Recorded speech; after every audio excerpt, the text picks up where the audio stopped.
left. And we are live. Welcome to our first, hopefully annual, maybe quarterly, maybe monthly virtual beer fest for Elmira.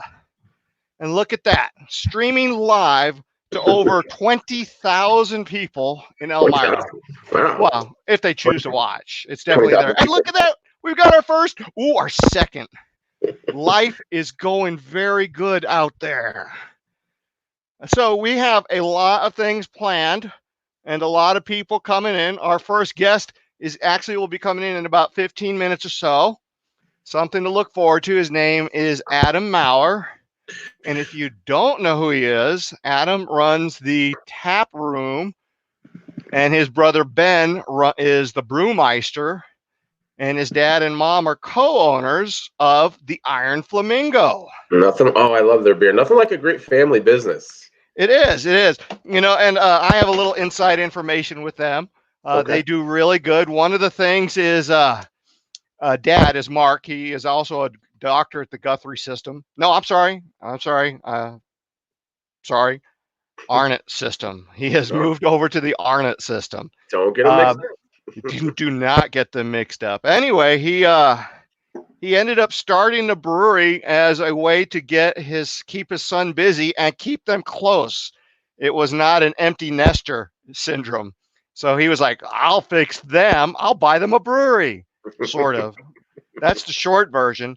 And then the big brother, which is Adam, goes up to his little brother, Ben, who is the owner of the brewery because he's the brewmeister. Right. And he goes, what do you think if I come working for you? And the dad is like, yes, but Ben is the boss because he's the beer guy.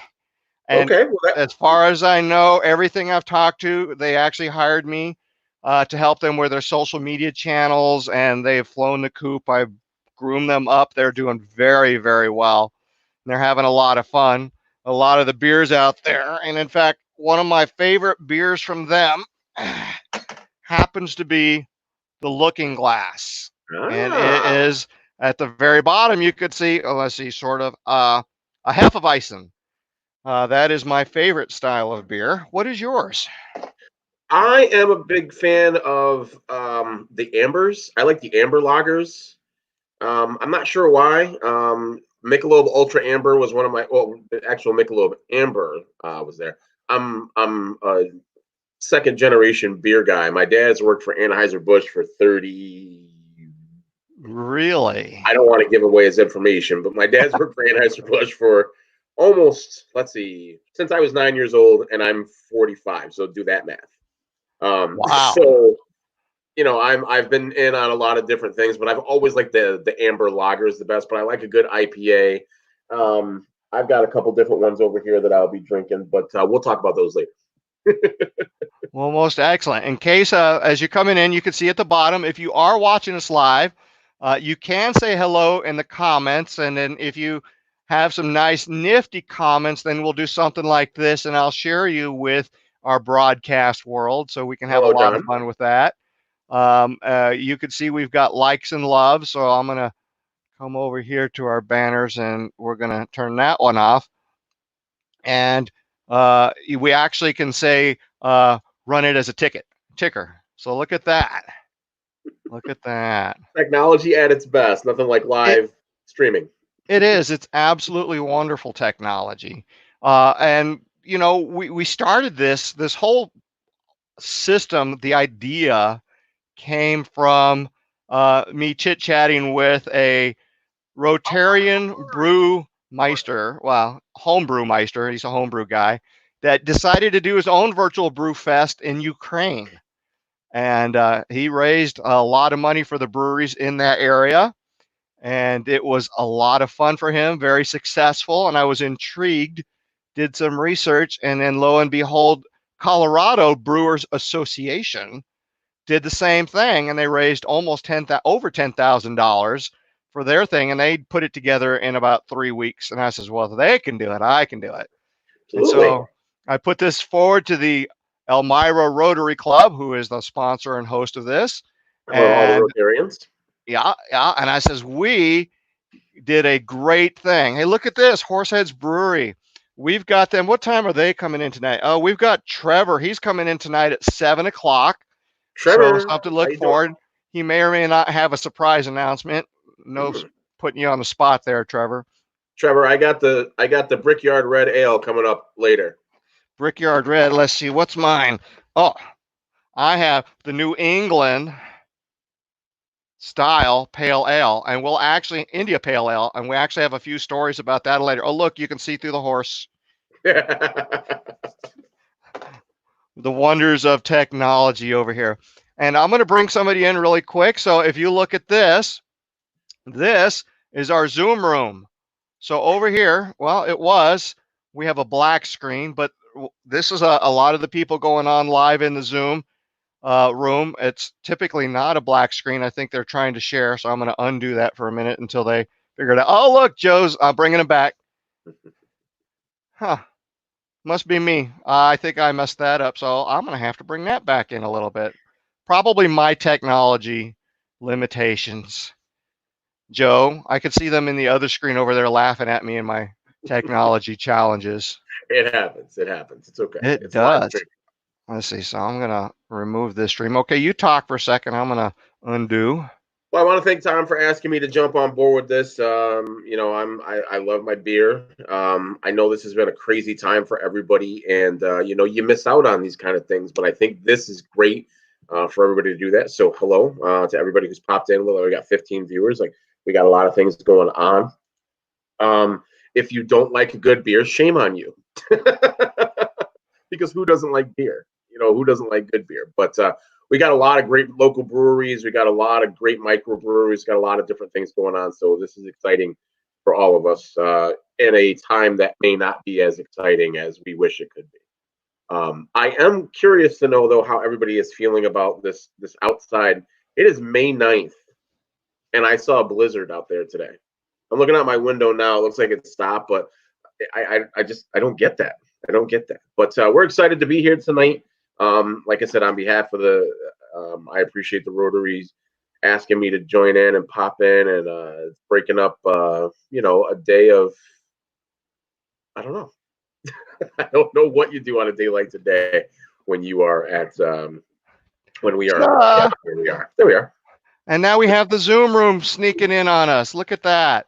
Different people. All right, we're going to take them out a little bit, but we'll pop them in and out as the day goes by. That is part of what we're trying to do with the Beer Fest. The virtualness is if we can't chit chat next to each other, then let's use the power of digitalness and chit chat with each other. So I've got 3 Rotarians. They are managing the Zoom room, keeping them all sane and safe. And Okay. we'll pop in and have them share with us. I am not going to let voice come through just in case, Yeah, because because live streaming is still live, and people might forget that. they could forget their presence. It's Plus, okay. we are streaming with a lot of other groups right now. So Facebook gives us the ability to do what we call cross posting. And so multiple groups are now streaming us live on their business Facebook page. We've got the Chemung River Friends. We've got the Clemens Center has decided to share their page with us. We've got the J-Dog Junk Removal. And, speaking of J-Dog Junk Removal, I'm going to come over here and we're going to show this. There we go. So we've got sponsors. And so we always want to thank sponsors, things like that. Oh, what happened over here? Let's put this back over here. How did we lose our sponsors? Let's see. Add to stream. Huh. Look at that. I hope you can hear me because it doesn't look like it there. So I'm going to go back to the banners, brand, and come over here. That was straight. Oh, you know what? I know exactly what I did. When I created the GIF, I'll bet you I didn't make it clear. That is so funny. So they're there. I'm going to have to do some side work a little bit later to make that as, I want to see if I got the other one going here. Let me see. Show. Nope, look at that. I got the entire thing. I'm blanking us out. Blanking us out. That is not the way it's supposed to go. Good job, Tom. So, with that in mind, then we're just going to start with a beer because it has been a wonderful and glorious day, and I see other people in the Zoom room drinking their beer. And Hey, it's Saturday. It's 5 o'clock somewhere. I've got my knife, and just so you know, I did mention before I'm a Hefeweizen guy, so this is one of my stand twos.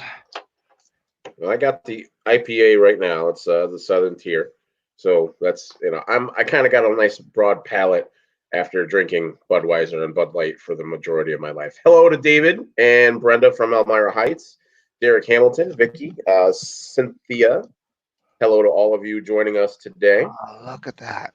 So remember, you can, by the way, my fellow co-host, if you see their names, you can actually click show right over their names and it will pop it into the screen just like that. So Oh, help Derek yourself. Hamilton. Yep. Now bring in Vicky. Let's see if you can do that. Haha. Look at that. This is some OJT on the spot here. Hey, Derek, if you're there, congratulations. If anybody hasn't seen, Derek is the head varsity soccer coach at Elmira, and his team, they've got, I think, 24 kids going to college. They just got a young man, Griffin Squires, just got a scholarship to go to Syracuse University, the Marty Harrigan scholarship. So big up to Griffin. So Derek is doing big things in the community. So hello to Lori Libertor. Lori is one of our hosts in the Zoom room, and she's keeping them all calm and tame. All in fact. And then I'm going to add the stream. Here comes the Zoom stream. Look at this. Oh, did I break it again? I might have broken it again. Look at that. The Zoom stream figured out I was coming. Let's see. Absolutely fun playing with technology.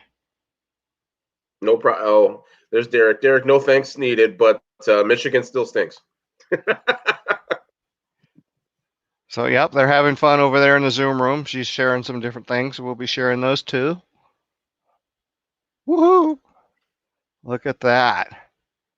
And it's different people. Let me check the phone because, let's see. I always want to make sure what's going on. Let's see. Uh-oh. Yes. So keep talking. I got to Okay. play Well, Tom's host taking over here. some things. So again, we got some guests who will be coming in from different places today, and we're excited to hear about that. We're excited to hear about the beer process. The craft beer process has really taken off in the last few years, especially locally. We just, so many people say there's nothing to do in the Twin Tiers, especially the Southern Tier. We got breweries, we got wineries, we got the lakes. We have so many things, and I'm really excited about so many different breweries and microbreweries popping up all over the tier. So we're going to hear from quite a few of them here with us tonight. So we're going to be here till 8 o'clock. Make sure you got your beers. And the biggest part is make sure you go and pop and see these places. Upstate, I saw them pop in. They had the greatest sign ever for a guy like me who grew up with 90s hip hop. They said quarantine is temporary, but Wu-Tang is forever. The greatest, absolutely one of the greatest signs I've ever seen. It deserves a pop in just because of that, because they stay up on the pop culture. So big shout to Upstate Brewing, Horseheads Brewing. One of the first beers I had with my father-in-law a few years ago was called Towpath. And in case you're not familiar, we had a saying after we drank it a few times, respect the beer, because it snuck up on a lot of us. And, we had a pint or two or 10, and it gets you after a long while. So while Tom's prepping, though, we are going to have some guests coming in just a few, right, Tom? Theoretically. But you know how technology goes. They may be having technology issues. Heck, they may be having beer issues. We've Yes. got so much stuff coming on down the road, and then we can do different things right now. So, in fact, let's see, I'm going to play with this. Keep going, because I'm going to be more distracted than you for sure. Okay. Well, Big hello. Let's see who else is popping in.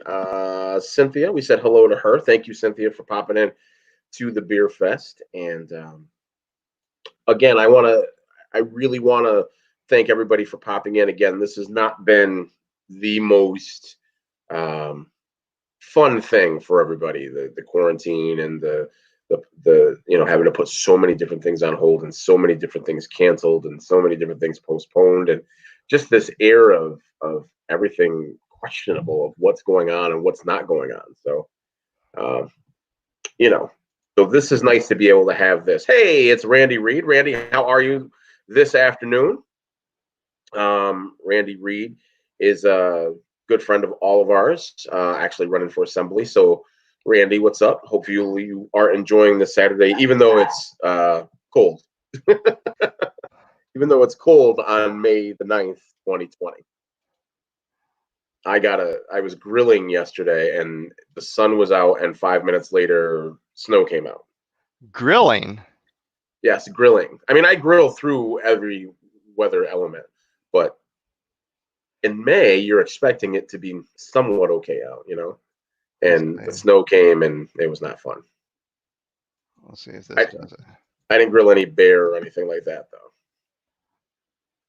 There we because I go. know how much you'd enjoy that. So I have all kinds of memes prepped for us to go through the day. Different things to keep, things that make us go, and what's going on in the world. You can always take over something like that. Mm-hmm. And I'm a big craft guy. I just love craft breweries. Kind of a beer snob, I guess. So I made this meme uh, just because I got tired of people going, "Oh, try this." It's like, no, you try this, and they're like, "Wow, that's got a strong taste." And Yeah, my general reply is, "Well, that's because it's not water." And then that doesn't always start conversations really well. no.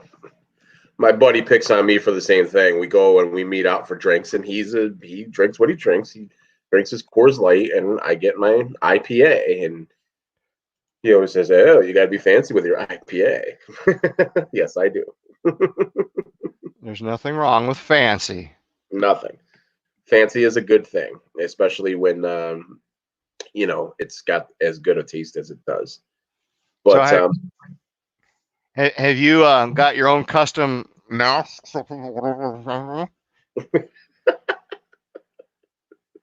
So I've got like three different kind of masks. My daughter made me two, and I inherited one when I visited the hospital clinic, which I can breathe through that one better. The ones my yes, daughter made are thick. yes, my wife has made quite a few masks, including.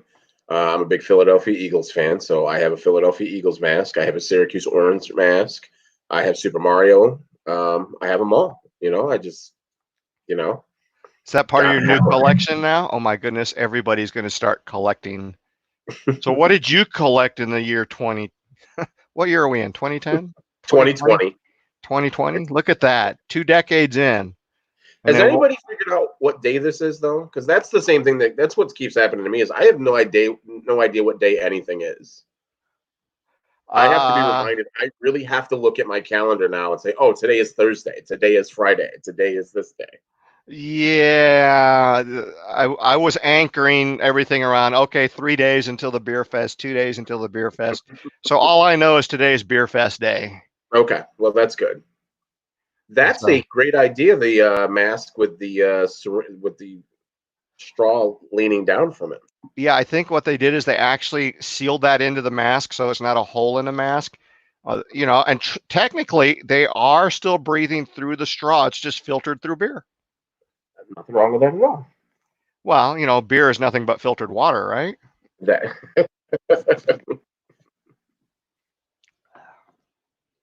Look at that. Oh, there is so much fun going on in the world. Let's see. Speaking of fun, I have this one moss. So I am a big believer of Oktoberfest. Oh, and I don't even have it here. We're going to be talking about the Oktoberfest later. But when we start thinking things, then you think about the Germans and This is a German general from multiple hundreds of years ago, or maybe even World War I. Who knows? They all, anything older than 70, 80 years, 90, 100 years is completely different. You never know what's going in. Uh-huh. Okay, let's see. Someone's trying to chat with me over here. Let me see what's going on. Before this is over, we're all going to do a big cheers today. Rough day in the world of entertainment. Little Richard Oh yeah, I heard passed that. away today, and it's he's a guy that I really truly don't think ever got the just due. I mean, that guy's one of the architects of rock and roll, and we all know Chuck Berry, and we all know all these other things, but Little Richard was right there with all those guys. So, when you lift one of these tonight, lift it to Little Richard. 87. That's a long life, though. It is. That's what, let's see, 7 years ago. Wow. I love the score thing. I had to do that when I was in high school. We had to learn what 7 years meant. Don't ask because I don't know now. I've been out of school for so long and I can't put together what that is. Super simple. A score is basically 20. So that's 80, four score and 87 years.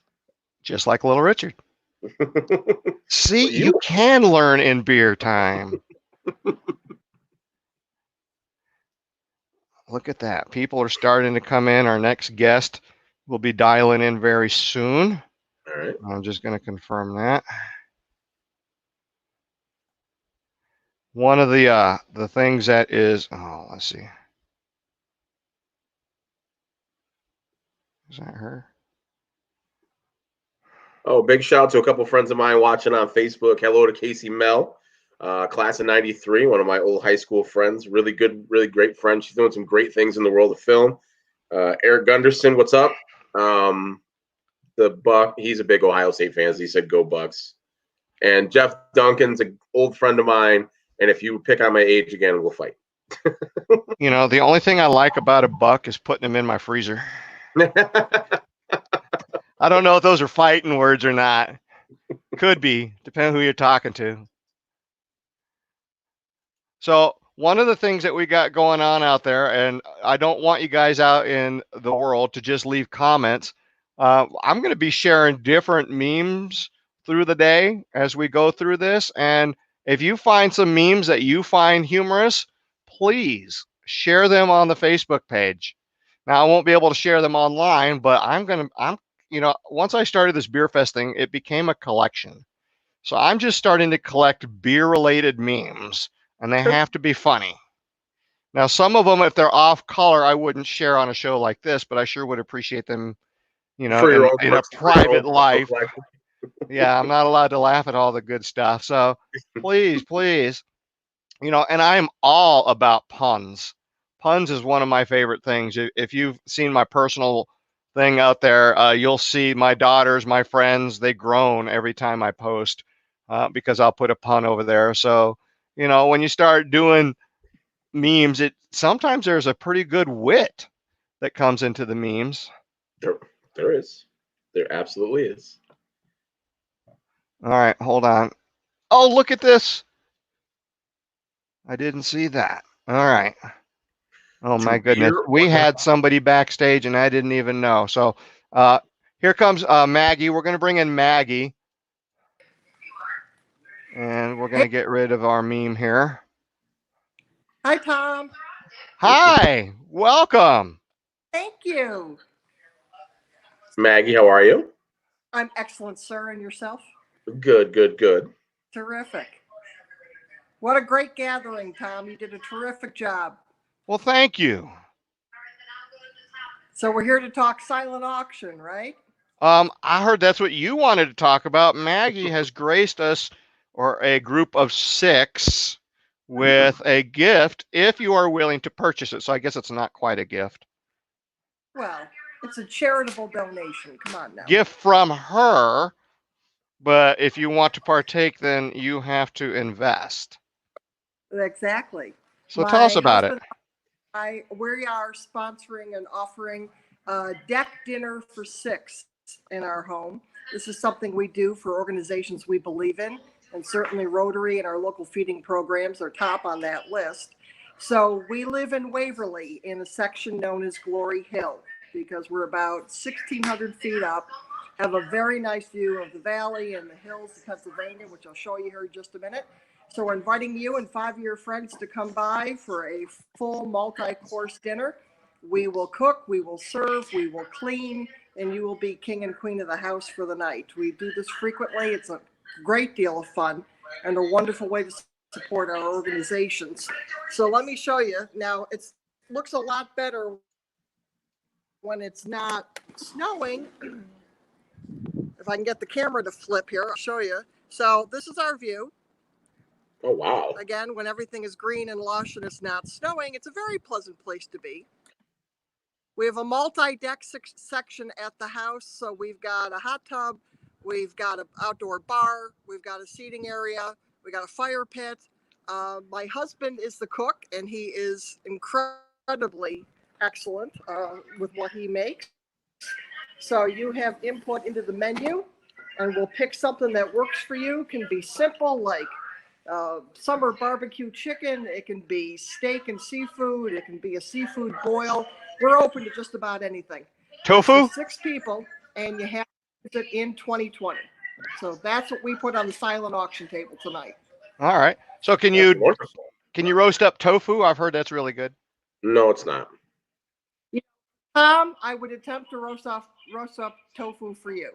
It's Yeah, not a standard, not a menu item normally in this house, but for you, I'd do it. Yeah, I'm not gonna invest that money and then eat whatever tofu comes from. Yes. If you're gonna... And of course, we're not huge beer drinkers, which really makes a virtual event a joy because we can drink our favorite Finger Lakes wine. But the dinner does come with appropriate wines for each course. Well, awesome. So, oh yeah. That is fabulous. Look at this. Can you see the quotes down there, Maggie? We have someone from Finland is watching us. A Rotarian from District 1390. Airfare is not included in the dinner. I love you guys, but let's be real. Well, he'd have to bring 5 of his best friends. I love beer. It's a worldwide thing. Yes, it is. Everybody dinner, and hopefully we're all going to have a good time tonight. Well, that is just absolutely phenomenal. So in case you missed that, if we go to, let's play with this here. I'm going to come over here, and I'm going to say Elmira Beer Fest.com. If you go to elmirabeerfest.com and scroll down a little bit, the silent auction is available for you. So that is something that's pretty good. We're hoping to have a little fun with that. Oops, silent. I guess I forgot to type auction. I'm not trying to shut you guys up. Awesome. So thank you so much, Maggie. Love. My pleasure. And we're streaming pretty well out there. So we got 21 live visits and more than a couple people saying hi and love you. And so we're going to do that. And Maggie, I'm going to pop you back in the green room and we're done. But I do have, I do have our first guest that I missed. He was actually waiting in the green room with us. This is Adam, the illustrious tap room extraordinaire, drinking something. And what shaped glass is that, Adam? That's a good question. I'm not sure, but I just got that funky. It kind of looks like a beaker. Hey, it's full of beer. That's all that matters. Hey, listen, it doesn't matter. That's all it's got to do is be full of beer. Amen. Well, most excellent. Well, thank you so much for joining us both online and as part of our event. Adam was one of the 3 brewers that delivered beer to people's houses if you ordered online. Saw a bunch of yesterday. Yeah. And what's fun about that is they are a Corning brewery, and he delivered to our Elmira neighborhood. So thank you. Definitely. good to have the support. Hope everybody's staying healthy. You wore the mask when you delivered, right? Of course. Okay, so yeah, most people think you're there to steal a beer, not deliver a beer if you've got a mask on. Sometimes, yeah, it's kind of awkward walking up to someone's house with a mask on, but I had a 6-pack at least in one hand, so always coming friendly. Well, it's funny you say that, as one of my friends owns the convenience stores, a 7-Eleven, and walking with a mask into a convenience store was not always a welcomed thing. No, not a lot at all. So it's a bit backwards if you think about it. Yeah, I think a lot is a bit backwards right now, but we're doing the best we can, So Adam, what's the toughest part of this whole pandemic for you guys? I guess it's just unfortunate we can't have the locals and everybody else come in for a pint and hang out. And the weather's changing. Hopefully, it's not going to stay like today a lot longer. But we do have a beer garden out back that people like to take advantage of. We got a great local support, but the distributing really has dropped off because a lot of the bars and tap rooms aren't open, so they're not taking kegs. So a lot of it's just all coming through us, which is nice. We still got a great support. It's not where it should be right now, but we're going to make it through, and I think everybody's going to be stronger on the other side, and it's going to really be different. We'll see what laws they keep and what laws they, put back to normal. Deliveries and sending beer out in the mail, that was never a legal thing, really. So it'll be interesting. So I'm gonna go with Mike. Mike Buck is watching. He said, "Let's get to the beer. Let's talk about your beers and just the different types of beers that you guys have." So we do a lot of everything. Right now we've got 16 on tap. Woo! And a couple that are just in bottles and tabs. Here, let me see if I can. There we go. So we've got sours. We've got heavy darks. So this one, the K2 collab, that's a 10-3. That's a nice heavy stout. We've got barley wines. We did a collaboration with Lucky Hair. Awesome beer. And then we've got a lot of the basic, your West Coast IPAs, your reds, your blondes, your darks. And then we switch it up again, and we've got a blood orange double IPA or a tangerine double dry hopped New England style. So we do everything across the board, even Hefeweizen and Belgian Wits. So speaking of Hefeweizen, that's mine right there. Yep, there we go. He's got one right now. Got it right now. Perfect. And I have my funky shaped glass. This is a traditional glass for Hefeweizens. There you go. I have no idea what your glass is for, but it is kind of cool. So they actually call it a hazy IPA glass. Really? The one I'm using. That's what it's marketed as. And of course, that's kind of the big thing right now. So hazy IPA. Well, it's kind of funny is because generally speaking, if a beer was cloudy, it was either rotten or a Hefeweizen. And then now we have hazy stuff on purpose. And so that's very cool. Not only that, just the crazy amount of sours and fruit beers you got coming out. So we've got a couple. Blood orange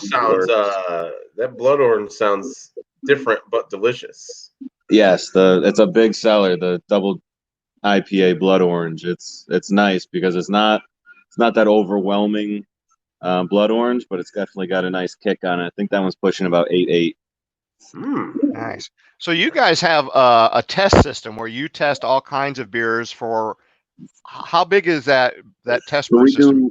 We do a pilot system, which is basically a 1-barrel through, but we have 2-barrel fermenters and a 2-barrel bright beer, so we can double down through it. So usually about 2 barrels each, and a lot of the beers coming up and a lot of beers we've done definitely start there, see how the public feels, and then we'll go to the 15-barrel. So what's your capacity? You have 3 15-barrel fermenters or what? You know what? I'll walk us all back there right now. Do a quick little jog through it. Looks like my front end's staying pretty calm. So. Which, by the way, if you do ever get a chance to visit them when the restrictions lift, they do tours in the back, and it is quite interesting, everything they've done. And if you bring a flamingo that they've never seen before, that would be a surprise. That would. Everybody brings flamingos, and they've seen most of them now. Fermenters at 15 barrels. Wow. So we got plenty in the big boys here. A couple more across the back wall, and then 2 bright beers. So after fermentation, it goes to the bright beer. I'm sure everybody's up on their brew anatomy, but so then you got your bright beers, and then my pilot system, which is this little guy in the corner. So these are the double barrels into the bright there, and that's where it all comes off of for the bright, or the pilot. So that's a quick look at the back of the brewery right now. Some barrels that we have up and coming. What are you putting in those? That's a secret. Pay attention to Facebook. We like secrets. And when they're ready, we'll let you know. But we got some different barrels we're working on. When will they be ready? When are you going to be able to share that with us? So there's a few in the up and coming. There's some of the wild ales we use the barrels for. That's just pretty much these 2 guys over here. So we're gonna get those out before we get the rest out. But usually we like to let them sit for 6 to 8 months in the barrels. Wow. And we just put the far barrels in about 2 months ago, so we got some time on those. But everything else, just check for updates and where we'll be. So for you, Adam, I mean, I know this has got to be tough, but for you, of all the beers, what do you enjoy drinking more of all the beers? I think beers, like a lot of things, it's going to go with your mood or the weather, if anything. Right now, I'd love to have a nice lager mowing my lawn, but there's a blizzard, so I got to work with that. But I got a customer just walked in. Give me a second here, guys. You got to deliver. That's okay. There, you want to? You know what? Here, this is a couple questions. You can talk to the brewer a little bit. Oh, look at this! It's Ben. This is live streaming at its best. How we doing, guys? Good. How are you? Oh, sticking it out. What do we got going on here today? Well, we're streaming to the Elmira Virtual Beer Fest.com. Oh, very cool. Yeah, Adam just dropped all that off. And so we've got a lot of different people coming in. We've got a couple from Kyiv and elsewhere.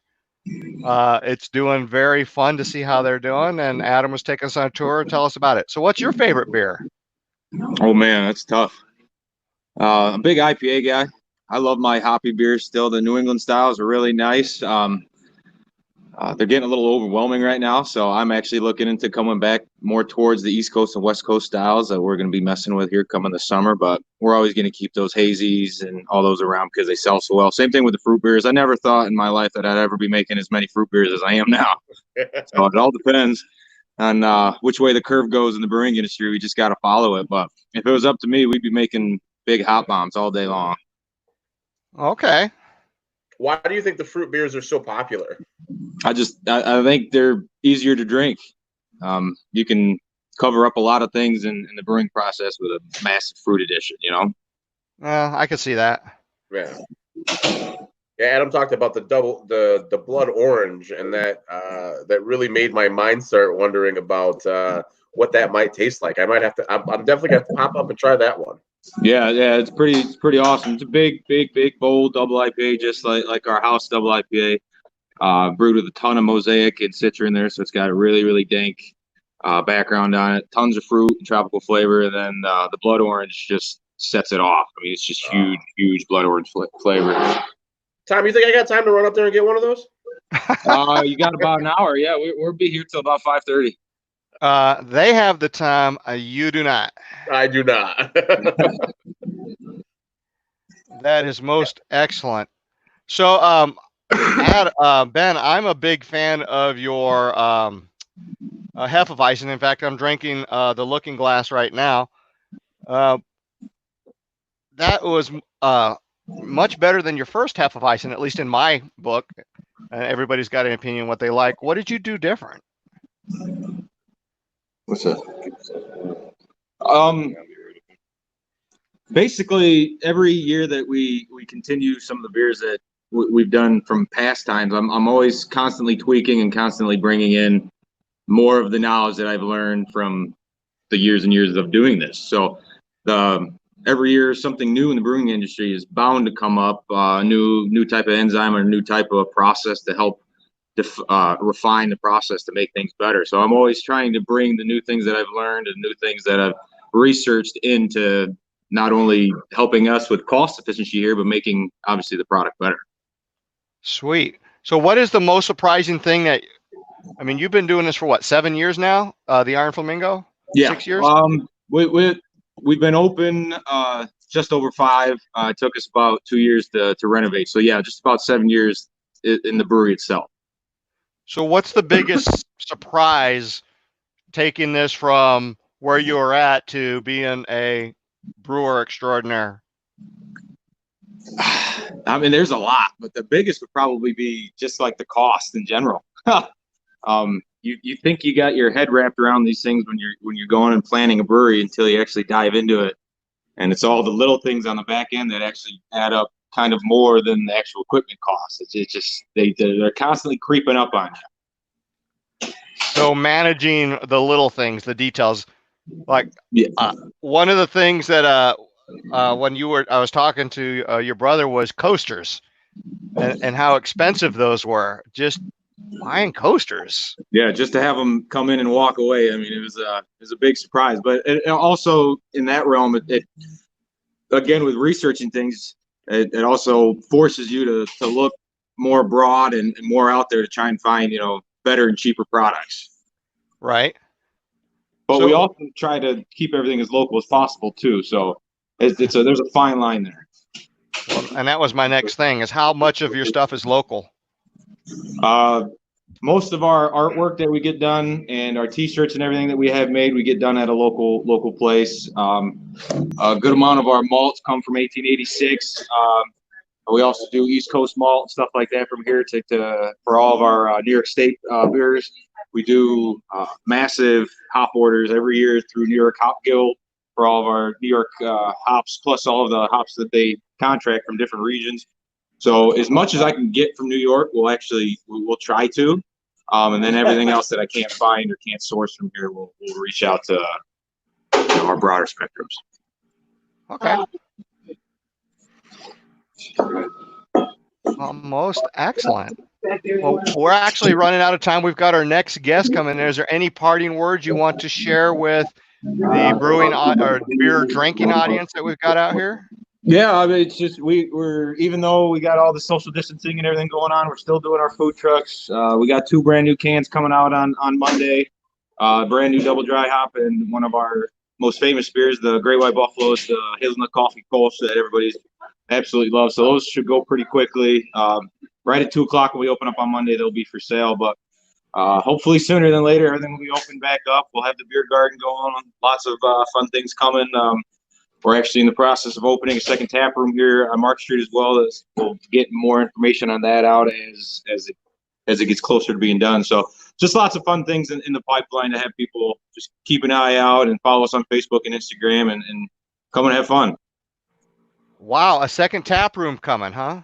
Yes, sir. That is fabulous. Congratulations on that one. Thank you. For the record, my favorite is your red ale. That's my favorite of all your beers. Yeah.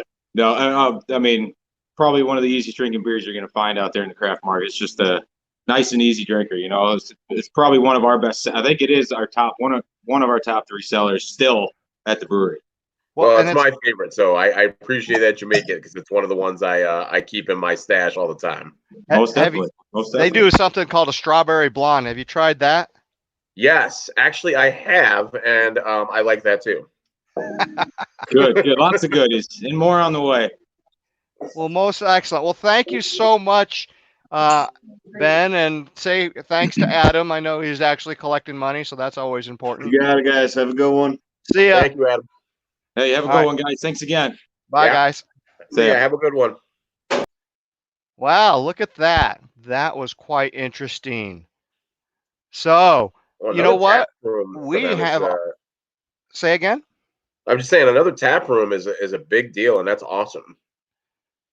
It is. It is. I'm so glad that they're having success. And when you can do something like a second tap room and things like that, it means you're doing it right and you're doing it Absolutely. smart because a lot of people can't open up straight that way, but it is what it is. All right, so we've got our next guest coming in. Her name is Darlene, and she is actually, her organization is actually one of the ones that is benefiting from this charity fundraiser. So, that being said, it is a charity fundraiser. So, if you go to elmirabeerfest.com, you can actually scroll down and just donate. And it will, all the proceeds from the beer fest, including we are selling shirts that will be mailed to you, and all proceeds will end up being split to these organizations that are feeding the Elmira people on the challenge. They were going to worry about their budget later, I think. All right, Darlene, you're on. Hey, Tom, everybody, cheers. I'm really Cheers. enjoying this. I'm not a beer drinker, but this is really grapefruity, and so I'm kind of enjoying this. And that is Uh, what? this is the Upstate Brewing 2020 Ale. Oops. I'm not That real is, good with the camera here. So That's okay. it's almost got a grapefruity flavor to me, and I love grapefruit. So I just want to say thanks to everyone, and especially Elmira Rotary, for supporting these three organizations. It's been a tough couple of months for us, and I'm not sure if the other organizations are having the same problems and stuff like that, but we've seen a massive growth, but we're still virtually able to take care of everyone, and we hope we can continue doing that. Well, obviously, this has been difficult for a lot of people. What trends are you noticing, and what's been the most difficult transition for you guys during this? I think the biggest trend, we just ran numbers the other day, and April a year ago, we did just over 6,200 meals for the month. This past April, just last month, we did 9,200 plus meals, Wow. plus 1,200 emergency meals. So we were over 10,000 meals compared to 6,200 a year ago. A kitchen space, we've got plenty of space. We could still take more and do more meals. What we're seeing is the lack of supplies. We've had some problems we have a very good supplier, US Foods, but because of school lunches and things like that, there's individual items that are much more difficult to obtain right now. And so we find that difficult, but we're very flexible with the menus, and it seems like the clients are still liking them. Well, that's insane. That's insane. 6,200 versus 9,200 in a year's time, and obviously the pandemic changes that. But it's just great that you guys are still able to, assist these people because it really. I work in the school part time, and I know those first couple of weeks that they were offering food to those families. I mean, it was. I think everybody forgets a lot of these kids go to school. Mm-hmm. They need their for meals. Absolutely. And well, that's another thing that we find that we've been able to help with. When we got our new building 3 years ago, a little over 3 years ago, it was the community that helped us get the building. So when this pandemic occurred, we thought, well, how can we help the community? So we've opened up one of our large rooms, which we call our eventual, event center or whatever you want to call it, to the food bank of the Southern Tier. And they come in every week now and pack 600 boxes of food for families that are distributed throughout the community via churches, the schools, and the giveaways at the fairground, things like that.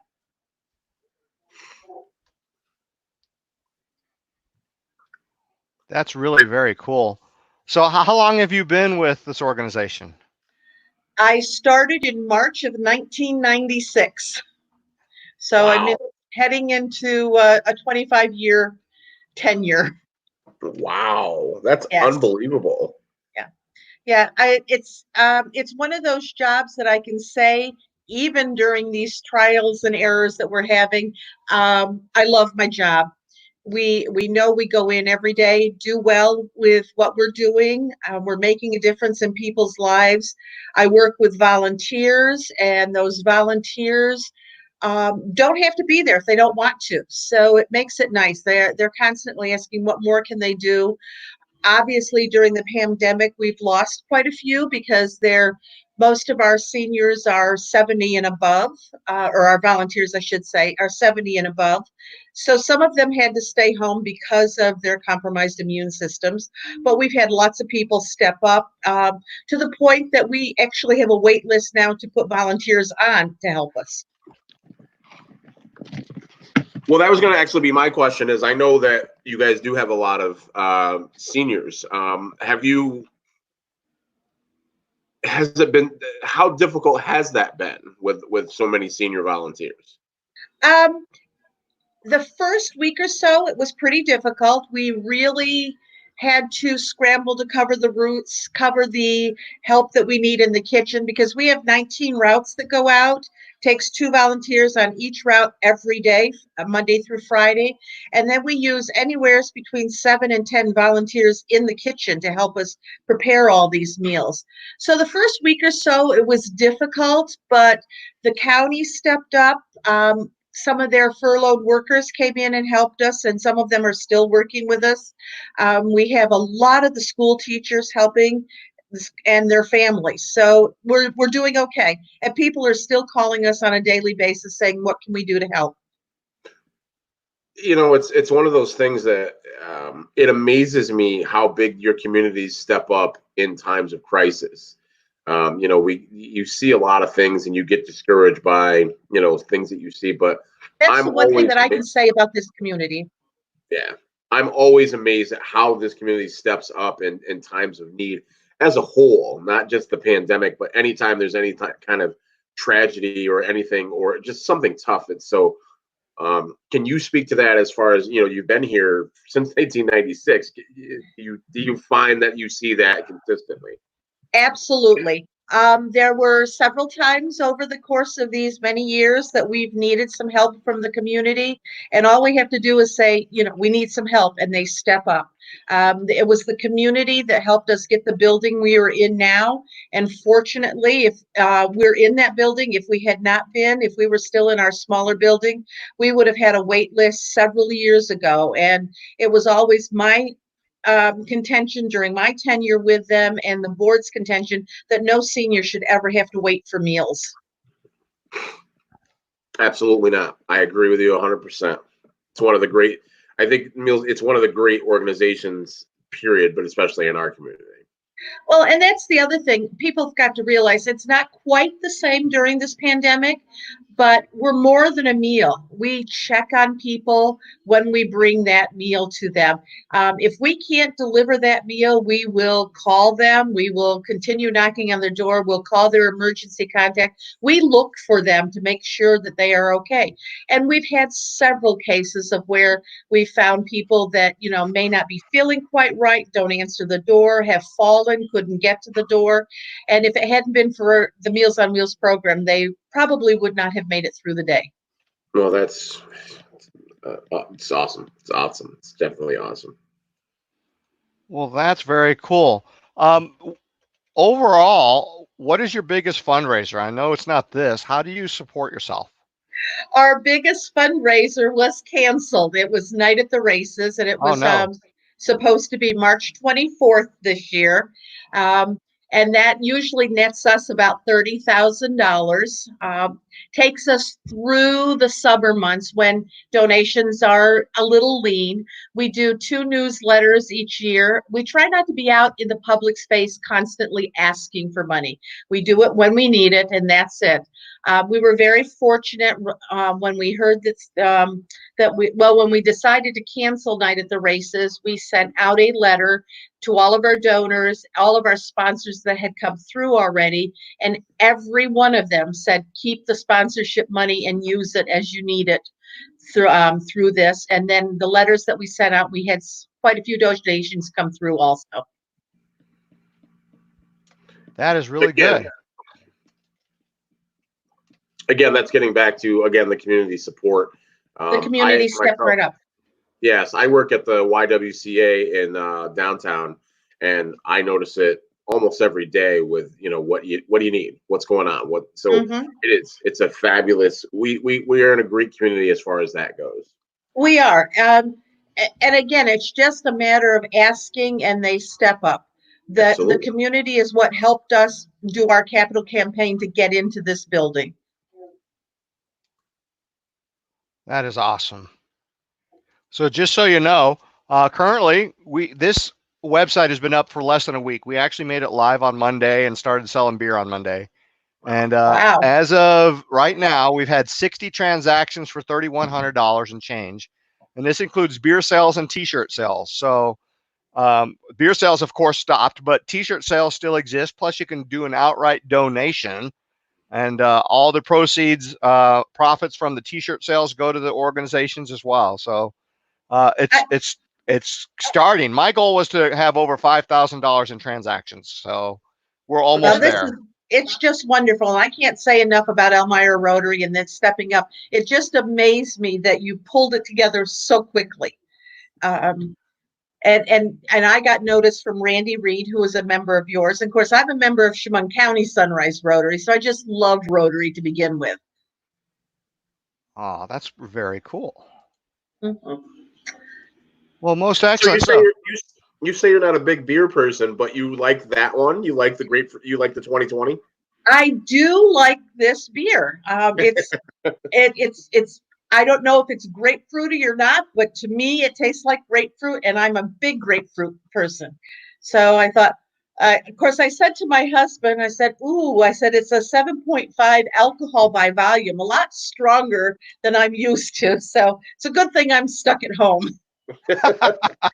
yeah, we don't need designated drivers or Nope. any of that kind of stuff. Absolutely. That is that is one of the positives of the pandemic. Is well, maybe it's positive. Yeah. And you don't realize how much you miss. I'm a people person and I love giving hugs and I miss giving hugs to my volunteers. Our clients miss getting hugs from the volunteers. And then you don't realize how much you miss being able to just go out and sit and have a dinner and have somebody wait on you or go to the movies. Um, this is an eye opener, but we support a lot of local businesses on a regular basis. That is awesome. I think that's a tough part for everybody too. Is just you really don't realize just the little nuances. Just being able to stop at the store and say hello to people. Or we did a liquor store pickup, and it was weird because you're used to going in and looking for things, and you gotta Hmm. stop. They put it in your trunk, and you gotta go. You don't have that interaction. I think that part's tough. Exactly. And the other thing is I have over 200 active volunteers, and I know them when I see their full face. But when I run into them, if I happen to be out at a shopping with a mask or something on, and I only see their eyes, it's like, I think I know you, but do I know you? That's awesome. That is awesome. So, do you have any final parting wisdom shots that you'd like to share with us? Notice the shots. That was a pun intended. Yeah, yeah. Well, I don't do shots. Well, I shouldn't say that. My friend, one of my volunteers, got me hooked on bourbon cream. So, Ooh. yeah, that's a real good one. It's one of those nice ladies' drinks. I just want to say thanks to the community. You're always there as needed for any organization. And again, thanks to Elmira Rotary. Without the community, we couldn't be doing what we're doing. Oh, well, that is awesome. Thank you so much for joining us. And thank you so much for everything you do for the community. I mean, we're Well, here thank for you for you. having us. And again, thank you, Tom, for helping me get through the technical items with this. Actually, this kind of technology is starting to make it easier to do what we're trying to do. I've been doing webinars for over 15 years, and shifting to this was fairly easy for me, but I do know others that are trying it, and that's kind of what I help them do. So, Well, it's what we're having to do. Even I have a board meeting come up, and we've done one Zoom meeting already, and we're having our second Zoom meeting. And we've learned that it's hard when you have four people in the same room using the same Wi-Fi, and you're getting a lot of echoes and stuff like that. But we're learning. yeah, for sure. Most excellent. All right. Well, we thank you very much and have enjoy Thanks, the and rest of your cheers to you weekend. both.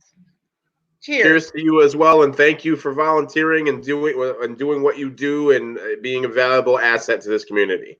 Thank Answers the you. background. Yes. I All like right. your Bye, background. guys. Bye. All Thanks. right. And so that was Darlene from the Meals on Wheels program. And we do have our next guest in the waiting room. He's been very patient. We have Master Brewer Extraordinaire Mark Newman or Neumann. How do we say that? Newman. I knew that. I was trying to be funny. I think I'm funny, but my wife does not. And he is with the Upstate Brewery. Yes, indeed. So question: who came up with the Wu-Tang sign? That was me. I mean, it was my idea. My graphics guy actually made it.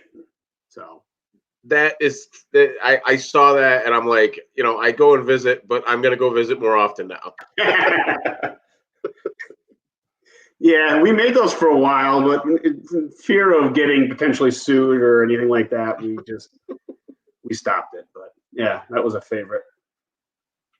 Well, that is very cool. Well, thank you so much for joining us, Mark. You're welcome. Just so you know, Mark was the top brewer delivery for the Elmira Beer Fest this year. He had a couple more beers than the other ones, and even though they decided to give him a challenge by only giving partial addresses, there are some people out there that say, I live on Fox or Jordan or Lake Street. But you know what? Lake Street is a really long street, and it's hard to guess. So congratulations on getting a successful thing, and thank you so much for joining us. You're welcome. So what's coming down the pike from Upstate? We just did some new cans yesterday, I guess. Jeez. Blending. Yeah, I mean, between the pandemic, business limping along, and snow on May 9th, it's hard to know if you're coming or going anymore. But yeah, we did a couple new cans yesterday. I mean, we've got new cans coming again in about a week and a half. I mean, at this point, cans are the majority of what we're selling, so we've got to keep stuff coming, hot and heavy. So we're trying to do as much as we can. We still have draft for growlers and stuff, but it's not, that doesn't sell nearly as well as cans do. Well, that makes sense. I mean, they can really just get it popped out to their car window really quickly instead of waiting for a growler to be done, unless they order early. Can they still do that? How do you do pickups? There isn't much demand for pickups. I mean, people can just come in the tap room and grab cans or fill growlers, and that's usually what most people do, unless they're getting deliveries on Friday afternoon. So you do deliveries like outside of the Elmira Beer Fest? Yeah, every Friday, 4 to 6. Hear that, people? If you want beer delivered to you, you contact Mark on his website, Facebook, and schedule a delivery for next Friday. Now, are you just doing cans and growlers, or do you do kegs as well? But we do kegs, yeah. I mean, we actually sell quite a few kegs. I mean, doesn't seem like it, but yeah, I mean, we probably sell, a keg a day or something. Dang, Adon, you're thinking big. Well, you got a kegerator at the house? My father-in-law has a kegerator, and we have stopped at Upstate and gotten Common Sense quite a few times. Really? Nothing wrong with that. Actually, there's quite a few people who are joining us who are drinking Common Sense right now. And That's absolutely. awesome. Speaking of Common Sense, hold it. Can't share. Let me change the camera video here so that we can all see each other. There we go. Look at that. That is the Common Sense beer. This is what you can have picked up, delivered, consumed. Tastes better outside the can than in. Absolutely. Well, everything's always better outside the can. Exactly. Absolutely. So obviously, Common Sense is one of your big sellers, but what are some of the other big sellers that you have at Upstate?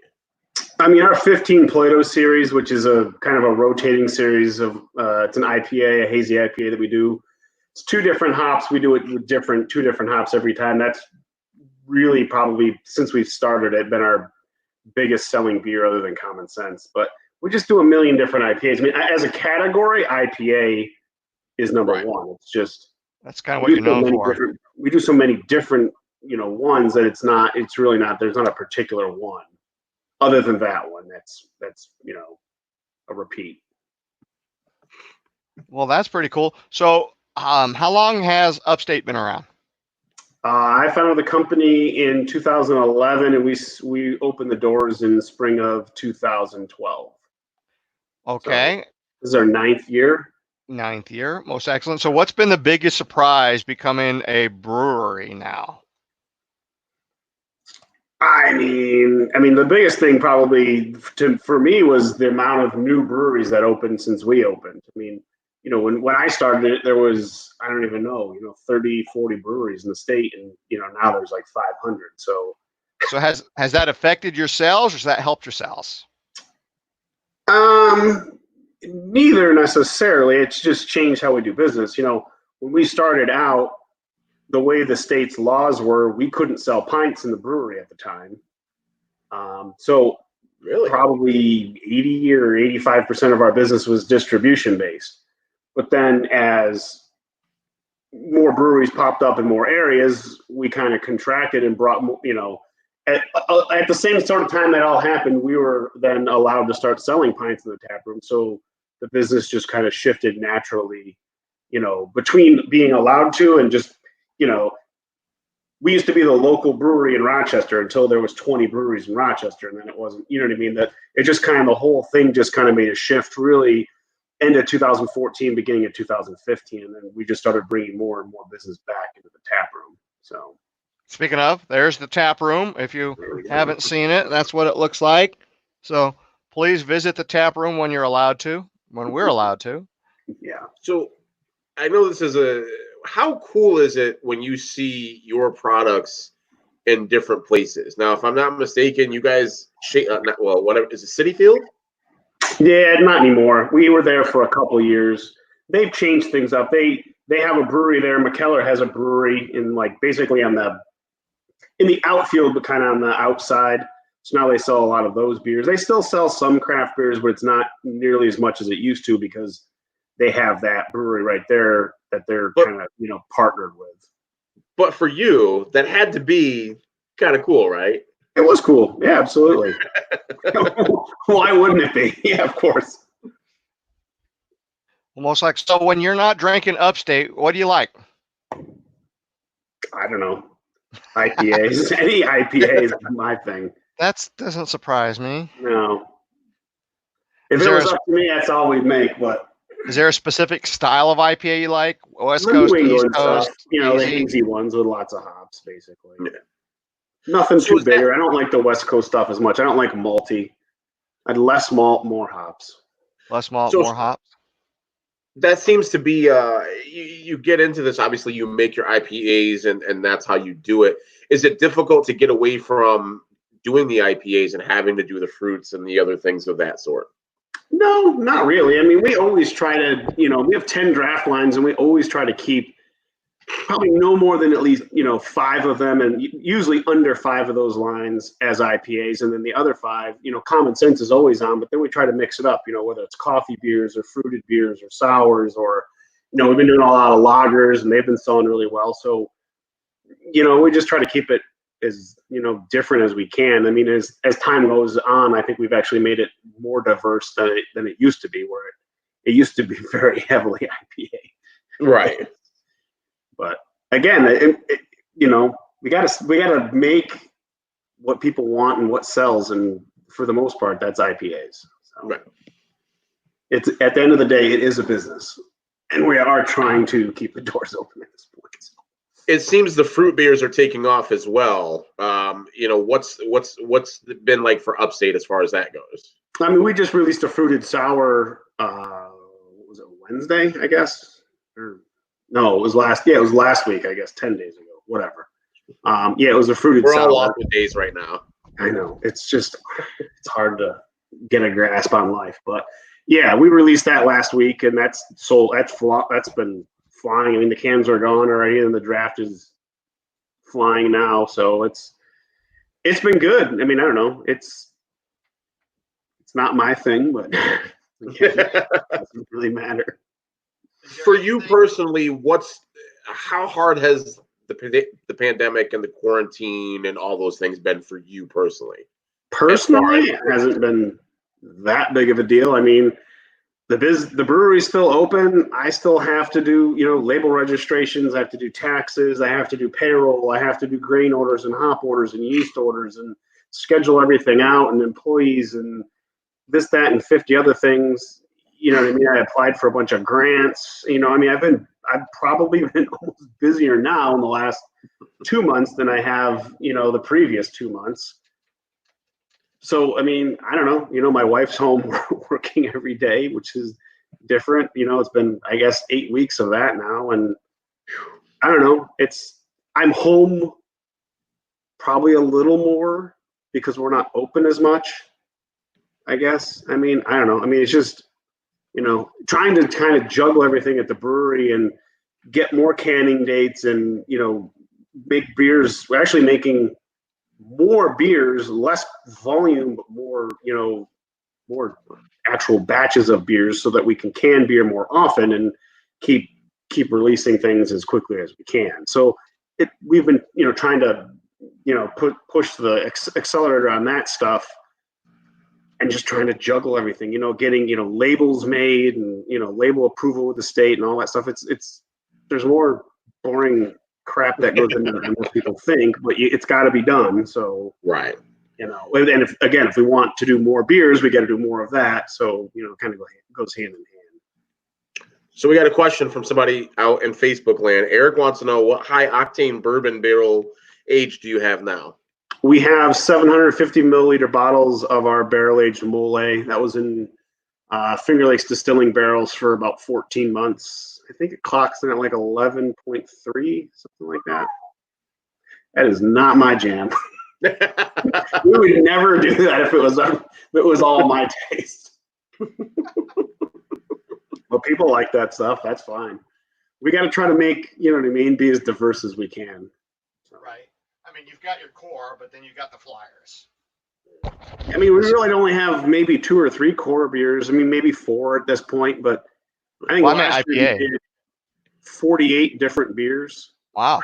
We were definitely on track. I mean, we're probably still on track for this year. It's just the volume of everything is going to be down, I guess. So.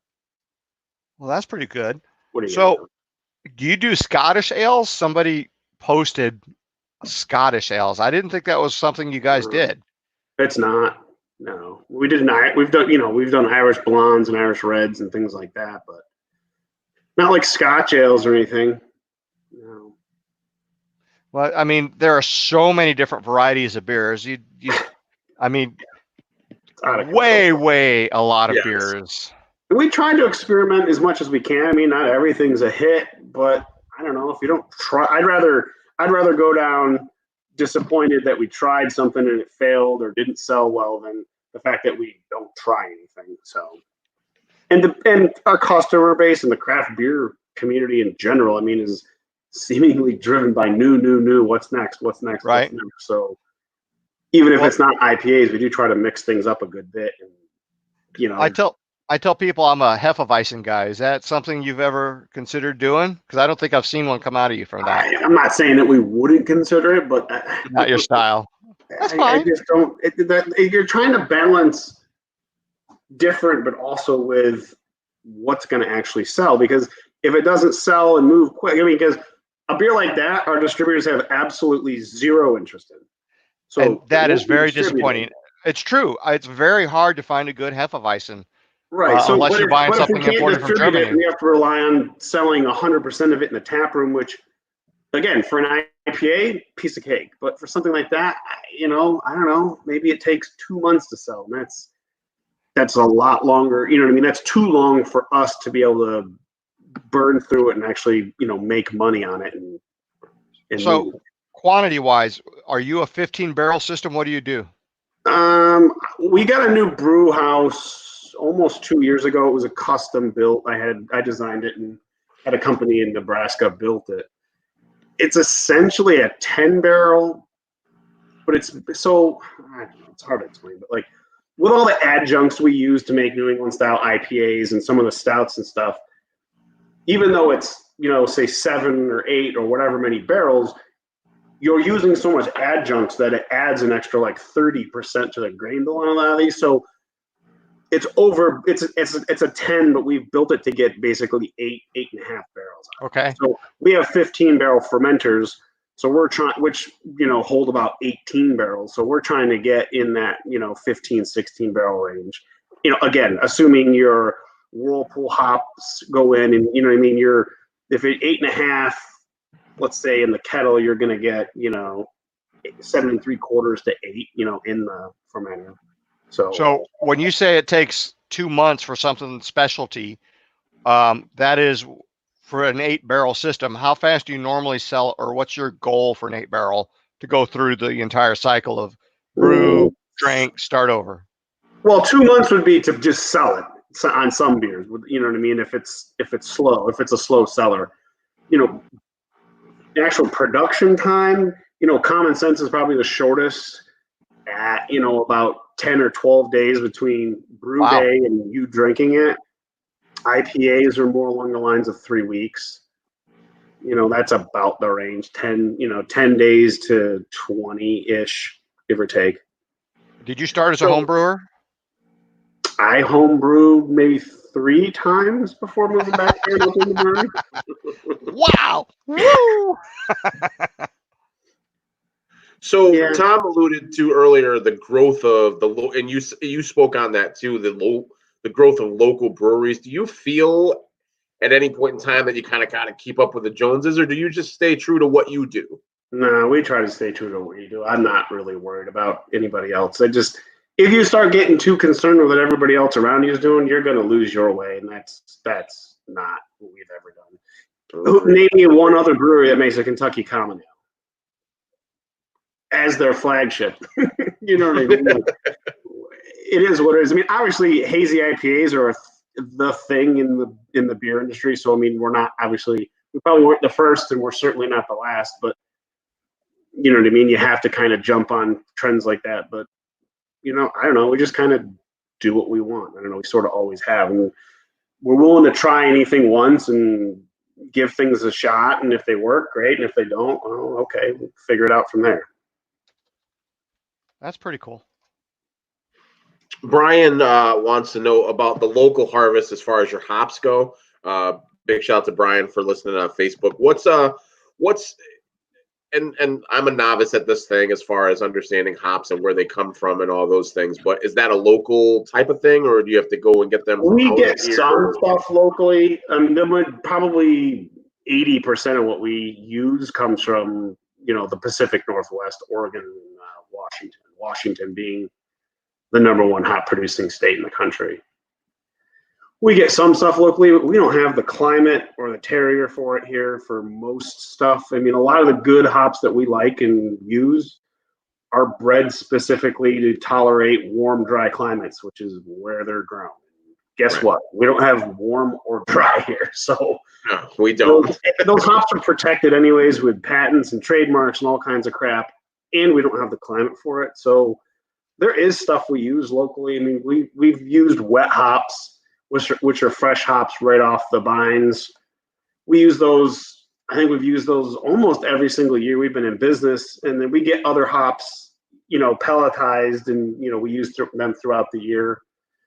There's a handful of them, but it's just, again, the majority of what's grown in New York is kind of the older varieties, English and German style hops and stuff. They're not IPA hops, and that's right.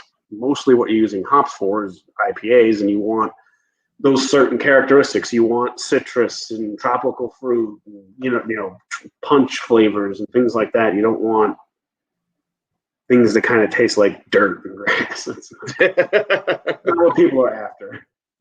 Yeah, dirt and beer don't get along well. No, I actually, right as all this COVID crap was starting, my wife and I were on a trip in Australia and New Zealand and visited hop farms and some breweries down there and whatnot, just to check some stuff out, make some connections, to try to develop some relationships there. So, I mean, we do use a decent amount of stuff from Australia, and we're starting to use more and more from New Zealand as well. But yeah, I mean, we've used hops from France, Germany, I don't know, all kinds of places. Well, that's very cool. So, any parting wisdom beer from you? If I had any kind of wisdom right now, I probably would use it to enhance my own life and not be so miserable with this weather and this situation. Oh God, no! Yeah, I hope everybody's enjoyed the beers that they got from us, and I appreciate you having me a part of this, and hope we've helped at least in some small way to boost the amount of money you're able to raise, and at least get the word out there. Well, thank you. absolutely. Anything from you, Mr. Adon? No, I love Upstate. We pop in. Obviously, we like the common sense. We're a big fan of stopping on the days when the taco trucks are there, so we can get a great taco and get a great beer. That's what I like to do. So it's and it's a beautiful place. We love the atmosphere there. It's just so laid back. So That's what we're we going appreciate for. we appreciate your existence. Well, thank you. I appreciate your support. We'll take all what we can get right now. Well, awesome. Well, thank you so much, Mark. Really appreciate Absolutely. that. Uh, in case you hadn't noticed, I am a big fan of puns, and so every now and then I share the typos and so forth. But we'll catch you on the other side of the brew stream. Thank you so much. All right. So we have the end. Let me see. We're playing with a lot of different things here. We'll So turn Jeremy that off. says that you mean you don't like snow on May 9th? No. No, I do not.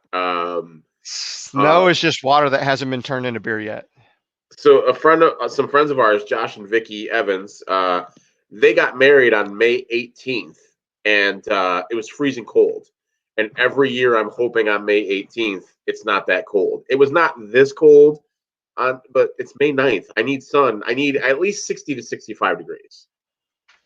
Yeah, you're in the wrong state for that, buddy. Trust me. And the thing is, with everything we're doing here, we got to remember that we are essentially trying to raise money for charities. And we had one of the charities here already. It was the Meals on Wheels. The other two charities, in case you don't know, is going to be the Community Kitchen, which is from Catholic Charities, and also Yep. the EOP. And between the three of them, they put out about 1,000 meals a day.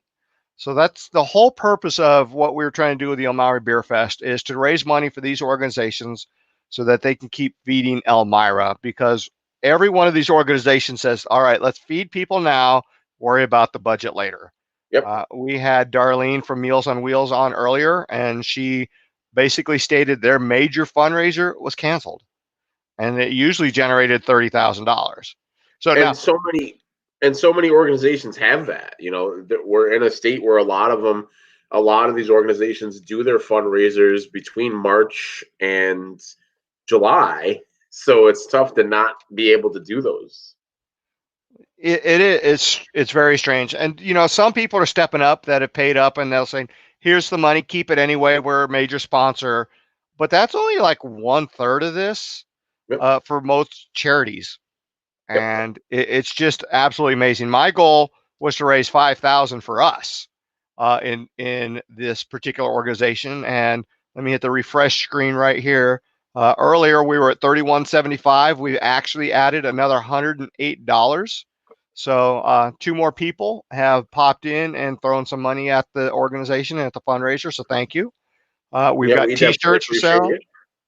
And we got all kinds of other things. We're trying to bring in a lot of different people to make this interesting on the stream, because it's also streaming on their Facebook pages too. So there's fun involved on this. That's kind of one of the things that we're trying to do, and that's kind of why I would throw something like like this online, where we would say, hey, look, oops, wrong button. There we go. So you got to have fun with this. Okay, so this is a Holland beer, Heineken, and everything is bigger in Holland, I guess. I don't know. So where this is going at is, I have now become a collector of beer memes. This fest has started me down that road. So if you out there have come across some wonderful beer memes, please share them on the Facebook page, and I will collect them and add them to my addition. I mean, this is how I started my day today, right over here. I always start with coffee, but it was acceptable to drink beer much earlier today. A, it's Saturday, It and is B, it's Saturday. Beer Fest day. I mean, geez, you could start at 10 a.m. on a Beer Fest day. What's wrong with that? And listen, we're all past the track of time as it is because of the pandemic. So we don't really keep track. I mean, it truly is 5 o'clock somewhere during this pandemic, during the quarantine. Well, yeah. I mean, I prefer beer. Some people like the hard alcohol. I have mixed drinks about feelings. I don't know. It's just not the way it works for us. I like a But good beer, but every once in a while, I need a little something. But I love a good beer. My favorite is when I'm out grilling, especially when I'm grilling something really good that I'm really looking forward to. I love a good beer with that. now I've actually used beers on a marinade. You ever done that? I actually have. Now, it's not the good beers. The good beers are for No, drinking. no. The You do the not waste your good beer. You do not waste your good beers on marinade, but you do. And we actually were just talking about a beer battered fish or any type of marinades for those things. And you're right. You drink your good beer and you pour the mainstream beer in your marinades.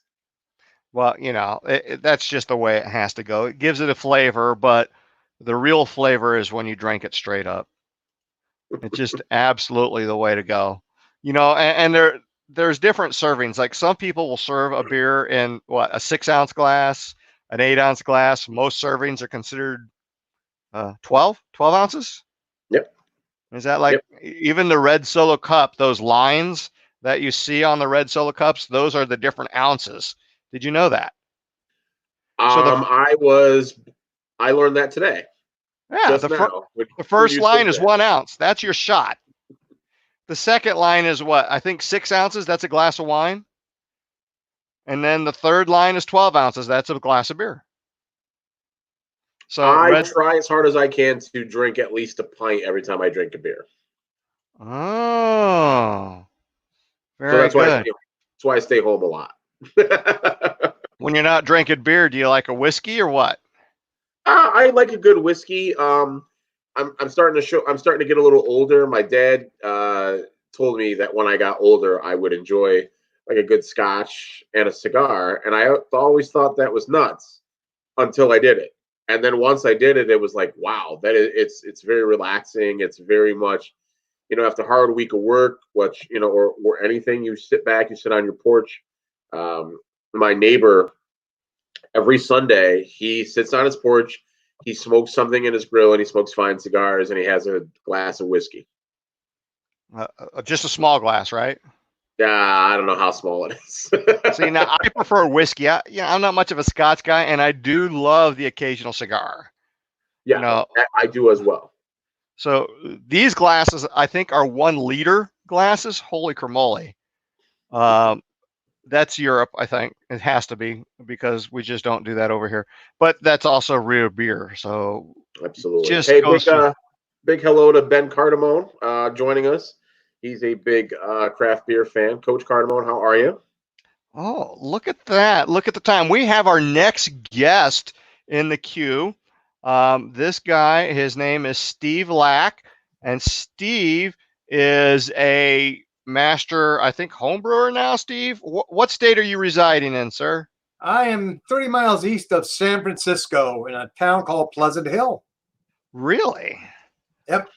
But I am drinking an English beer today called London Pride, which is a ale, 4.7%, and good on a hot day because it's 90 degrees here. 90 degrees. Oh my! We have snow. I officially don't like you right now because it's probably 9 degrees here. It's not nice right now over here. 90 degrees in San Francisco, outside of San Francisco right now. Yeah, I'm in the wrong. I bring you greetings from what's called the Beers Rotarians Enjoy Worldwide Brew Fellowship. 1,200 of us around the world who like Rotary and love beer. And we also have a Facebook page with approximately 1,100 Facebook members. So we all love our beer, and we had a brew fest ourselves about 2 weeks ago. So I bring greetings from all your fellow beer drinkers. Let's see. I think And I've got. I keep was going. wondering if we could have some fun if I could share my screen with you guys. Oh, let's see. Give it a shot. All right. It's easiest with 2 months. Okay. All right. Do you see my screen? Not yet. Let's Not see. yet. All right. Let me see if I have to give you some permission. No, All you're right. fine there. Try again. Okay. You're not seeing anything yet, right? No, sir. Okay. Let me go back here. And oh, there it is. Okay. Let me share. Does that work? Not yet. Let's see All what's right, going well, on here. I'm seeing something come up. Oh, no, I got it. I got it. Let me add it to the stream. All right. There you go. There we go. Okay. So this is our fellowship with our famous logo. So let's back up here for a second. Yes, sir. I invited Steve on to our event. He is one of the leaders of the Rotarians Beer Fellowship. And he did mention there's 1,000 people here. In fact, I got the idea for this event, the Virtual Beer Fest, from a fellow beer Rotarian in Ukraine by the name of, I can't think of the top of my head, but he's actually going to be joining us later today from Ukraine. Oh, great. So it's pretty It's awesome. Yes. And so I thought it would be from the Ukraine. we just Rotarians, people forget we like to have fun. It's not all about community service and fundraising. We have official groups, and this is actually sanctioned international. Yep. And so read on, Steve. So I first of all want to remind you that on January 24th is Beer Can Appreciation Day since 1935. So put that on your calendar for next January 24th. 1935? It's been since 1935 when the first beer cans were made. Then on April 7th of 2020, and then in 2021, it's National Beer Day. So next April 7th, mark that on your calendar for April National 7th. Beer Day. You're a little late. I think we're all a little A couple late. of days ago was National Homebrew Day, May 7th. We missed that too. So how often do you do a home brew there, Steve? I am not a home brewer. I just drink beers. So a home brew is 2 days after Cinco de Mayo. Ah, good. We That's just funny. I have a batch home brew and I have to bottle it now. so I thought I'd ask a question. Who said this? He was a wise man who invented beer. Good Napoleon. question. Plato. That's Plato. how far back it I goes. knew it was one of those guys. Now, I don't know. You guys are beer drinkers. If you know this fact, that beer prevents kidney stones. In a study of the American Journal of Epidemiology, it's estimated that a bottle of beer a day reduces the risk of kidney stones 40%. It must be true because I haven't had a This is kidney your public stone yet. health announcement for the day. I have not either. And it's interesting. My dad works for Anheuser-Busch and has done so since I was a kid. He always told me that beer is great for helping you digest your food. I never knew if he was saying that to be funny or if that was true. Well, that's why I thought I'd give some good news to all of your people on the fest today. So drink your bottle and you'll reduce it. Now, in Rotary, we have a 4-way test, but this is the 4-way beer test. Is it ice cold? Is there enough for all concerned? Will it build good times and better friendships? And can it get any better than this? We can adopt this worldwide. That's a former president of Rotary International. And the gentleman on the left is the chairman of our fellowship, Moses Aryi from Accra, Ghana. So as you can see, that's one of our shirts. And he is our chairman. Okay. Second question. Who said this? Beer is the best damn drink in the world. You said Plato the last time. I'm going to say Socrates this time? No, somebody more recent. Oh, okay. Jack Nicholson. I don't know Jack, but that sounds like something he would say. Now, here's another fact. The study of beer and beer making even has an official scientific name, zythology, from the Greek zythos, which is beer, and logos, which is study. So all of you who love to make beer and study it, you are zythologists.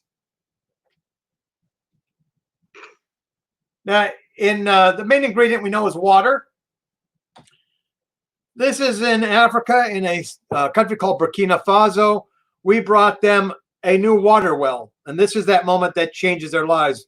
Prior to this, they're walking 6 hours each way to go and bring water back from the nearest well. So Wow. This is now the moment that they get water. What do they do? A year later, we come back. What did they do with the water? They made beer. That they did. And that's when I knew that beer was universal. Well, it's kind of funny is in a lot of cases, beer was pushed. That's kind of why the monasteries did it, because essentially you pasteurized the water to make the beer and you killed all the germs. So That's it was right. healthier to drink water or beer than water. And our fellowship donates 25% of our dues to the Water and Sanitation Rotary Action Group to support water projects around the world. Because if you bring the world better water, you bring them better beer. Now, number 3. Before the invention of the thermometer, brewers used to check the temperature by dipping their thumb to find out whether they should add yeast or not. And if it's too hot, the yeast would die. So the question was, the answer is, this is where we get the phrase, the rule of thumb. Came from ancient beer making. And as I was saying, we partner with this organization to bring fresh water to the world. And we've donated $15,000 to them over the last 3 years. Awesome. Hey, who said this? I'm a firm believer in the people. If given the truth, they can be depended upon to meet any national crisis like this. The great point is to bring them the real facts and beer. Benjamin Franklin. Close. Any other guess? Some other president. It's a president. Which president? Thomas Jefferson. Not that good. Abraham Lincoln. I knew it was somebody up there, one of our founding type people.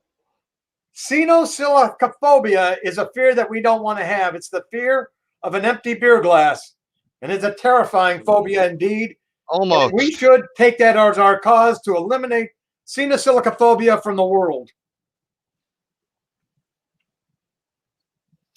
And number 5, what is the strongest beer? I know you were chatting about beers today. It's called Snake Venom at 67.5% at $80 a bottle. Snake Venom. How do they get it to that high? That just seems wrong. What alcohol level of beer are you guys drinking? Oh, let's see. This particular one is 7. Yeah, the one I have right now is 5.7, which isn't huge, obviously. Yeah, I'm only drinking a 4.7 in England. That's pretty strong. I was in Scotland, and they drink like 3.5. So I got a beer with 5%, and they said, "Oh, you're drinking the hard stuff." But imagine 67.5%. Don't think it would taste a lot like beer. No. Well, That doesn't sound like it would be enjoyable. I've got if you want it, go Belgian look for Trappist. Snake Venom.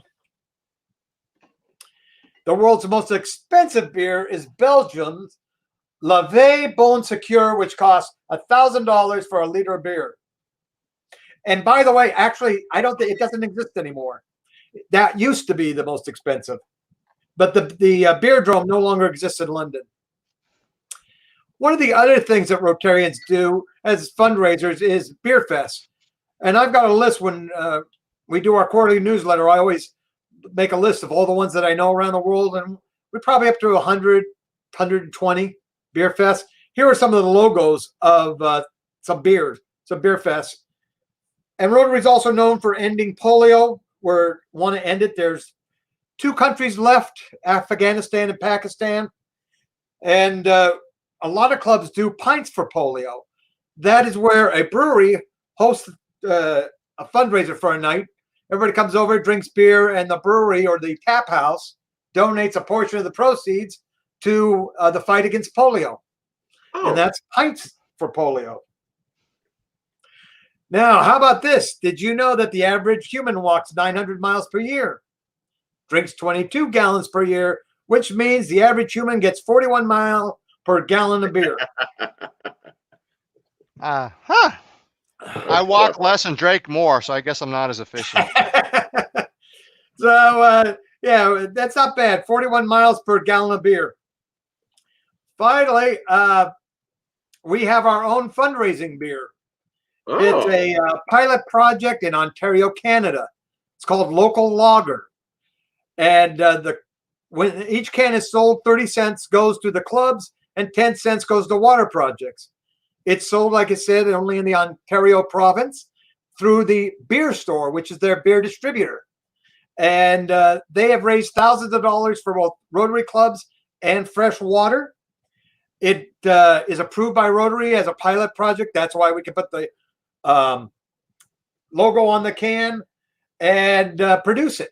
It's made by Wellington Brewers, which is a microbrewer in Ontario, but the name and the recipe belong to Rotary and not to Wellington Brewery. So if it gets accepted as a worldwide project by Rotary, then we can have others with the recipe brew it and call it Local Lager and then put their logo, bottled by Acme Brewing. But it's what we're going to hope to do is to bring it to at least the lower 48 and be able to sell Local Lager as a Rotary fundraising beer. And finally, for all of your viewers, we invite you to join Rotary, our brew fellowship at rotarybrew.org. That's rotarybrew.org. And you'll see all about us. And we invite you to become one of our brewers. And that is the presentation. It's kind of funny. He's done a lot over here. We're mentioning everything is, and one of the things that Rotary does is it's raising money for polio, and we're working on trying to eradicate polio. And they have you're this close to eradicating polio, and really? so it's always holding your fingers just a little bit apart to remember that we are just this close to eradicating polio. So there's a lot of things that Rotary does. Well, right now with the coronavirus, it's important to remember how the coronavirus is spreading. Well, we've stopped polio because of the vaccine. But if we don't finish it and get those two down, because smallpox is the only disease that's been eradicated. If we don't, just like the coronavirus, it can spread back. It's only a plane ride away from the United States or anywhere else. So you have to be able to eradicate it. We've been at it since 1987. But can you imagine if 3 million people got polio today? Because it's a devastating disease that incapacitates people like FDR.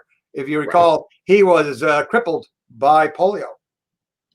Yep, nope, it is. And actually that gives me the segue for our next commercial interruption here. All right. Elmira Rotary, for all you out there watching the Rotary out there, watching our Elmira Beer Fest, it's put together by the Elmira Rotary Club. And if you are interested in learning more about it, it's not all hard work. There's a lot of stuff in there. Go to elmirarotary.org and check out the website. We've got this particular thing. I have a little PDF sheet of all the benefits to Rotary. I'm not going to share them with you. You have to go do the work. And we meet every Tuesday at the Holiday, well, not at the Holiday Inn anymore, via Zoom, featuring expert speakers on the important topics of the day. So it's out there. If you're interested in contributing to what we've done here and trying to be creative to get things out to the things, and we partner with the community, we bring in sponsors, and we try to get things done. And so it's a lot of fun. We want to keep it fun for everyone. So, Steve, any parting amounts of wisdom? No, I just think this is great. It's a great way for us passionate beer drinkers to get together, to socialize. We don't let a little thing like COVID-19 keep us apart from each other or our beers. All right. Well, cheers. Salanja, cheers. And And Prost. Sol. All right. Cheers to you as well, Steve. Thank you for joining us. We're going Thank- to say bye to Steve. We have our next guest in the green room, but before we bring him on, I want to kind of present this a little bit. I talked about it online a little bit. The genesis, the creation of the Elmira Beer Fest virtual actually started by this guy. His name is Jesper. He is from Ukraine. He is past his bedtime because they are 7 hours ahead of us. Oh boy. And that just means he can enjoy beer longer for the day, right? Or start the next day with beer. And, you know, and he's part of the Rotary Brew Fellowship, and everything that has begun started by just seeing what other people are doing. Hi, Jesper, and welcome. Hello, Tom. Good to be here. Jesper, how are you? I'm excellent, thank you. How you guys? Doing Good. well. So Yeah. you're 7 hours ahead of us. Yeah, after midnight. Oh boy. So that, for those that can't do math when you're drinking beer, that's 2:46 in the morning? Or did I do my math wrong? Nah, just 1:45. 1:45. Yeah. Oh, that's right. I moved you up a couple hours because I was being generous. So tell us about your virtual beer fest, Jesper. How did that go? What started that whole process for you? Well, we've been doing beer fests for a couple of years now, where we hang out we go to a tap house and have 25, 30 people. We sell tickets and raise money for different causes. And then this Corona thing came around, and we couldn't do it anymore. So we set up first virtual one, inspired by German football clubs or soccer clubs, who because they couldn't be playing and their fans wanted to contribute, so they could buy virtual beers on the soccer club websites. So we did the same, and we had the first one was without beer. And then the second one, we did the same as you guys. We distributed craft beers, and we had people from we had Ukrainians from 3-4 places, and then we had people in Florida. We had people in California. We had people in Austria joining us. A lot of fun. Well, very cool. And you're a home brewer too? How long you been doing that? I've been homebrewing for 2 years. Yeah. I'm having a clone of it's a Kiev breakfast stout. You can guess what the original is. It looks very dark, as a stout should be. So is that big? We're in Ukraine, are the stouts versus the IPAs? Yeah, well, it's the IPAs and the stouts, and then the sours have come on in the last year or so. Well, excellent. So, what Rotary Club do you belong to? Well, I'm president of the Kiev Multinational, which is a club of 2/3 foreigners, 1/3 Ukrainians. We're English speaking, so very easy. There's a lot of turnover in Kiev, foreigners coming in, and so we're an easy club to join and do good in the community. And we've been very good at doing global grants, at getting global grants. We've done really big projects, like there's a war going on in the east of Ukraine, and who's losing out? The kids are always losing out. So we put a project together and put used computers that we bought in Germany, refurbished them and put them in 50 schools along the contact line, along the front line. And we had partners in Germany, we had partners in Denmark, and of course the foundation gave a lot of money for that. We do projects with Brazilian clubs that bring doctors in that are specialists in cleft and train doctors here on how to treat cleft, which is fantastic. Another foundation project. Well, fun. That's one of the things I love about Rotary is a lot of the clubs will do what is necessary, and those that are local know what's necessary more than somebody else. Yes, it's a specialty of ours, is spending other people's money. So, do you travel at all yourself? Have you been beyond Ukraine? Well, not the last few months, but I was at the convention. Okay. Yeah, I was in New England for Christmas. And all over Europe. Europe is a small place. It used to be a small place. Now all borders are closed, so you can't travel. We can't travel anymore. But other than that, Europe is great. Yeah, no, I grew up in Europe for a little while. I grew up near Trier. So both my parents were in the military, and I spent 7 years in Germany, 3 years in Munich. And let me tell you, that's how you learn to drink beer. That's how you learn to drink Weissbier. Yes. Well, I love Hefeweizens. You know, I grew up in Bitburg, and if for the beer people out there, they have a Pilsner called Bitburger, named after the city, and it is a very good Pilsner, and it shows up in the little Stubby bottles. And that's the first real beer that I learned to drink. But they do a lot of different things over there for sure. So, what's your favorite beer? Well, I mean before this I had a double IPA, but I enjoy the New England IPAs more. Not the extreme softness that some breweries do, but like the Treehouse, the Julius, it's fantastic. So when I'm brewing, that's one of my one of the stars that I'm aspiring to, is to brew a proper Julius. And then of course the stouts, yes, dark and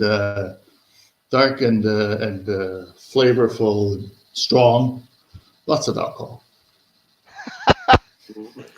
So it's funny that you mentioned the Julius. I have different things going on. Let's see if I can share this right now. One of the top beers rated by the let's see, here it is. The 10th best beer in the world is the Treehouse Very Hazy, and they have a lot of other ones over there, and the number 2, I believe, was the Julius. Well, there's somewhere in there. Now I'm going through them really quick, but let's see, where is it? There it is, number 9. So this is the beer he was referring to, the King Julius from the Treehouse Brewing Company, the 9th best beer in the world. So you set your sights high, my friend. Yeah. Well, I drove 200 miles to try their beers this winter. Well, you did say you were in England. No, New England. So I actually went to New England. I went to the Treehouse Brewing Company. I went there. Wow. Got to get that on my list of places to go now. Look at that. And that is a cloudy beer, too. Yes. That would be a hazy IPA. Yes, that would be the very definition of a hazy IPA. Yeah. So Jesper, how has COVID affected you guys over there? Well, we're under lockdown, and which happened very, very early. We had just I think maybe a handful of cases when the country shut down 2 months ago, and which meant that they really nipped it at an early stage. So we don't have a lot of cases.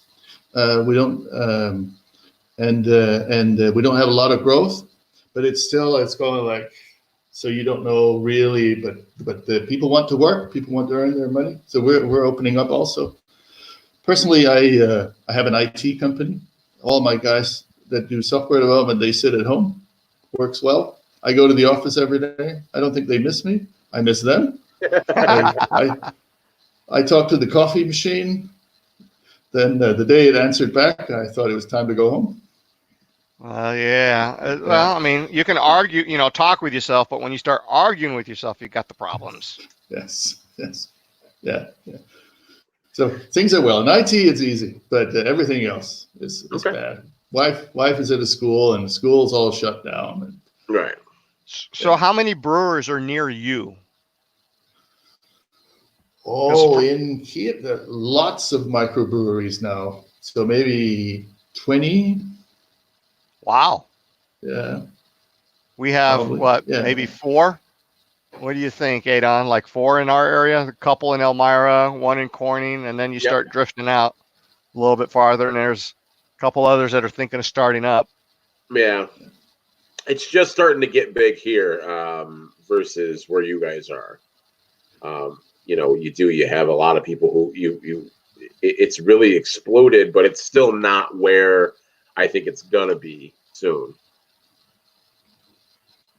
Yeah. So Well, I that's mean, nice. if you're an IPA guy, the Upstate Brewery definitely that's their core, and so you could definitely go with more IPAs there. So the next time you're in the area, stop by and I'll treat you. All righty. You meet on Tuesdays. We meet on Tuesdays at noon, which would be 7 p.m. your time. Well, And hey, come on now. I've only had 2. And you're more than welcome to join us on Zoom. In fact, the link will be posted on our Facebook page probably Monday, since I'm not going to get to it today. and Look we at this. meet. Yeah. When do you meet? We meet Mondays, 7:30 at night. So you can join us at noon. Hey, Hey, that works. that works. Send me a That link. works. I'll be there. All righty. It's love to learn. That's one of the, man. I mean, Rotary picked me more than I picked it. I'm a very social guy, so part of this is very hard on me. I'm not necessarily a hugger, but I won't deny a hug, but I don't go after them. But I do like networking, and I do like being out, and I do like the handshake, Yeah. Yeah. Some people that back pat, that's fine if that's what you need to do, shoulder bump. And it's hard. We own a karate school, so I mean, you can't really wrestle somebody, jiu-jitsu or spar because distance. So we all make do as we can. In Germany, not far from Trier, there's a small place that they call the Wuhan of Germany because they Really? had so many infections. Why did they? Well, because they 2 months ago had their annual carnival. And at their carnival, they drink beer and it's all nice and stuff. And they kiss each other on the mouth. All of them. All of them were kissing each other. Yeah. 40% walked away with the virus.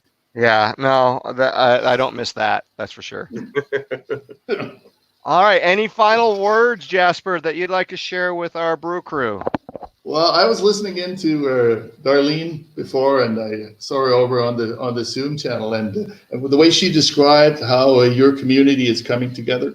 Well, I can tell you that is around the world. That this may be a global thing, but people are coming together, and we're seeing the same here where we are. We were out, Diek, who is over on the Zoom also. He and I were out yesterday distributing food packages to old folks with the money that we made in our beer fest chicks online, and the community around that, the people going out, is just fantastic. So just the same as hearing what's happening with you guys. Well, that is just most excellent. So it is. And I think go ahead. We're going to be better from this. We're going to be better people, better communities. I think it's a good reality check for a lot of people. You're right. I feel that way as well. I feel like it's and I know a lot of these kids, we were just talking about this today. Some of these kids who might not like school as much as they say are probably going to like school a lot more often, a lot better now when it's taken from you. Oh, yes. Yeah. I can see that for sure. Well, thank you very much. Finish off your beer and then crawl under the sheets. Thank you so much for joining us. I really appreciate it. Really great to be with you guys. Thank you, Jasper. Great job. Thank you. Keep going.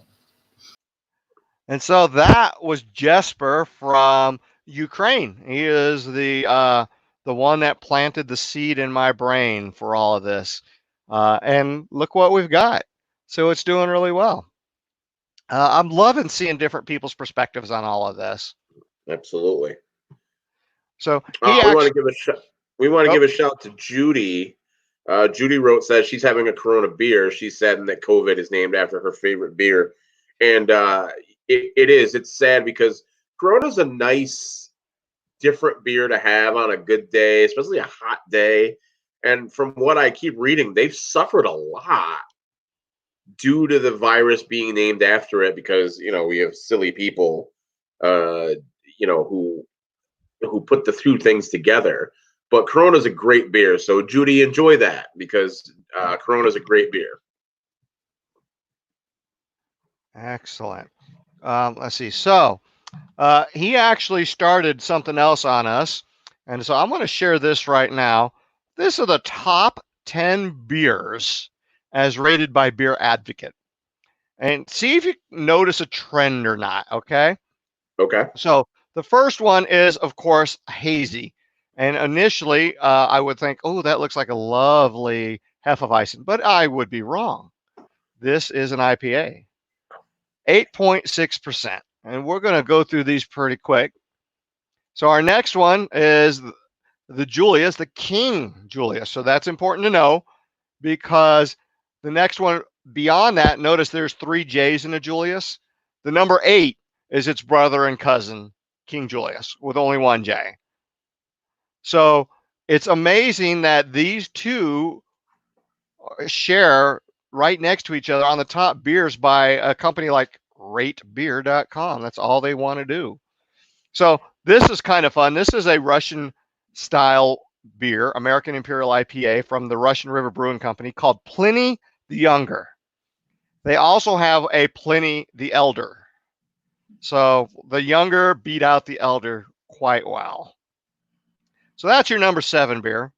Coming down over here, we've got the number 6 is the Morning Delight, toppling the Goliath Brewing Company. So that tells you that guess what's coming up? The Goliath Brewing Company did very well. Now, I do love a good stout every now and then. I talk about being a Heffa guy, but a quality stout is something to be held for sure, or consumed, not just held. Now, I'm not big in an IPA guy at all. I can tolerate them. It's just not my preference. I like But a good IPA. a lot of people do. And, you mentioned the word good in front of that. I think part of the problem is when I first started IPAs, I didn't get into good ones first. I got into people that said, I can do IPAs. Let's make it as bitter as possible. And that is just the wrong way to do an IPA. So a friend of mine who I went to high school with, he was a part of a local brewery, and I won't say their name because I don't want to take the business. He's no longer a part of that, but he told me he had me on the IPAs really, really early. And when he was first involved, he was kind of explaining how it worked. And you're right. It's like I've had IPAs that are like, it doesn't do anything, but then I've had some just overwhelmingly great ones. So you're right. It definitely is it's definitely a taste thing and a choice thing. But I tell you, my friend Jeremy from Hilltop, Jeremy Narowski, he's put me onto the Hefeweizens, and I got to tell you, Tom, it's creeping up there. Well, and they have to be good ones. They do. So number 4, Barrel Aged Abraxas. It's a perennial American Imperial Stout. Look at that ABV. And look at the oil that he's pouring into that jar or that glass. Now that is a stout. That's definitely a stout. Oh my goodness. Speaking of American Imperial Stouts, here's another 11%. Double Barrel Hanupus. Did I say that right? Hanapus? Hanapus? Cigar City Brewing, which, just so you know, I do know for a fact that Wegmans sells some beers from Cigar City because I saw them when I was stocking up for this weekend or for today. I don't know if this is one of them, but now I'm going to go look. So Cigar City, and I do enjoy a good cigar, so I'm thinking something's coming down the pike over here. Yeah, I'm going to have to try that. I'm going to have to definitely try that tonight, that I'm not going anywhere. Not today. No. Part of the charm of a virtual beer fest is I don't need to go anywhere. No designated driver. I can enjoy. Now, I don't know who came up with this name, but anyone that names a beer Marshmallow is really pushing the envelope. So this is Marshmallow Hanji, Three Floyds Brewing from a Russian Imperial Stout. So notice the last top three, or three of the top five, are Imperial Stouts, and this is a 15%. Crazy. That's pretty crazy. much one beer of. That's pretty much one of those, and you're done. Well, that's like 2 beers worth of alcohol. Yes. It's crazy. And the number one beer, and it's kind of interesting. This is Kentucky Brunch Brand Stout. It also happens to be the number one beer on ratebeer.com. So Really? you got Beer Advocate and Rate Beer, two completely separate beer rating organizations, for whatever that's worth, have rated this the number one beer in the world. Kentucky Brunch Brand Stouts. Okay. Yeah, it's going to make me look for it now. Yes. So when this is over, I'm going to have you send me this thing so that I can go look for them. Or you can just watch the video again. Right, Just kidding. Just kidding. So yeah, it's available out there. I don't know. It's going to be quite interesting. I like the mug, but I mean, the top looks like something from Maker's Mark, right? It does, because they pour that. Yeah, it does. It's not red; it's silver. But hey, it's what goes on to the stream. So let's turn this bad boy off. Look at that, and it's back to Adon and me again. So we actually have a bit of time before our next person comes in. So we're having a lot of fun out there. So let's go to the screens, and some people start telling us. Let's share some comments. What kind of beer do you like? And then I'm going to show the next beer that I like in just a second. Bring it on. Adon, I'm going to give it to you for a second. Well, let's see. Like I said, I really enjoy the ambers. I'm actually right now drinking the Elliott Ness from Great Lakes Brewing. It's an amber lager. Can everybody see that? I hope That's so. what I like. I like a good amber. I'm not sure where that developed, but it really has just become kind of my go-to. I really like Fat Tire. That's one of my favorites. And I love a good Stella, like Stella Artois.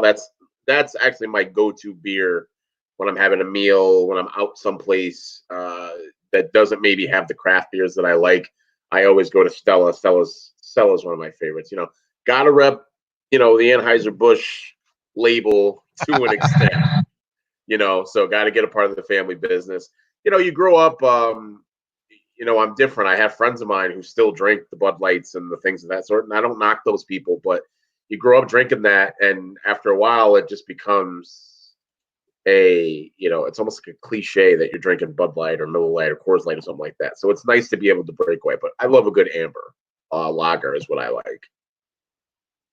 So just in case you're wondering what we're viewing, that is our Zoom fun room. So those of you that bought tickets out there and got a link emailed to you, and it's not even too late. If you go online to elmirabeerfest.com and buy a virtual ticket or some munchies or any level, you will automatically be emailed a link that allows you to join the Zoom fun room, and you guys can chat to each other, because what's a beer fest without chatting with your friends and neighbors? Absolutely.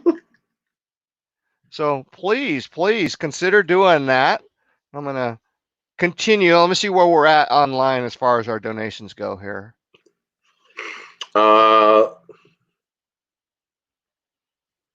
Where's Chris Capilli? Chris is out there? Did he donate? $32.80. Look at that. So let's see. Let's update this. We're going to edit this. So here is our updated numbers. We're at 62 transactions for $32.80. And we're going to... Oh, wrong one. Sorry, that's my church one. Stop that. And it didn't save. What a punk. What a punk. All right. So I'm hoping everybody out there is enjoying. In just a minute, what we'll do is we're going to share some more of those beer memes, because I really want to seed the pack, and currently see if we can get more people enjoying the funnies that I have found online, and maybe we can get some other people to join the funnies too, share their funnies that don't come up. So let's see, beermemes.com. Nope, that's not quite right. Maybe that's a website I should start, beermemes.com. All right, so, oh man. And in just a minute, we have a different Trappist beer coming up. So let's see, we're going to join here. All right. And screen share that sucker. I'm telling you, the technology that we have is just amazing to what goes out. So here we go. All right. And let's erase our comment here. Best beer I've ever had was Newcastle Brown, which, by the way, is very good, John. Served warm. I don't know about that. No, I don't know that I can do that. I like the Newcastle though. It must be served cold. That being said, growing up in Germany, a lot of the beers and sodas are served at room temperature. And in fact, if you ordered ice in your sodas, they always knew you were an American immediately. It's kind of strange. So it's an American thing. So we're going to be sharing a couple of memes here. What do we got? I see that our next guest is about ready to join us. Nope, not yet. She's not here. Hopefully she shows up.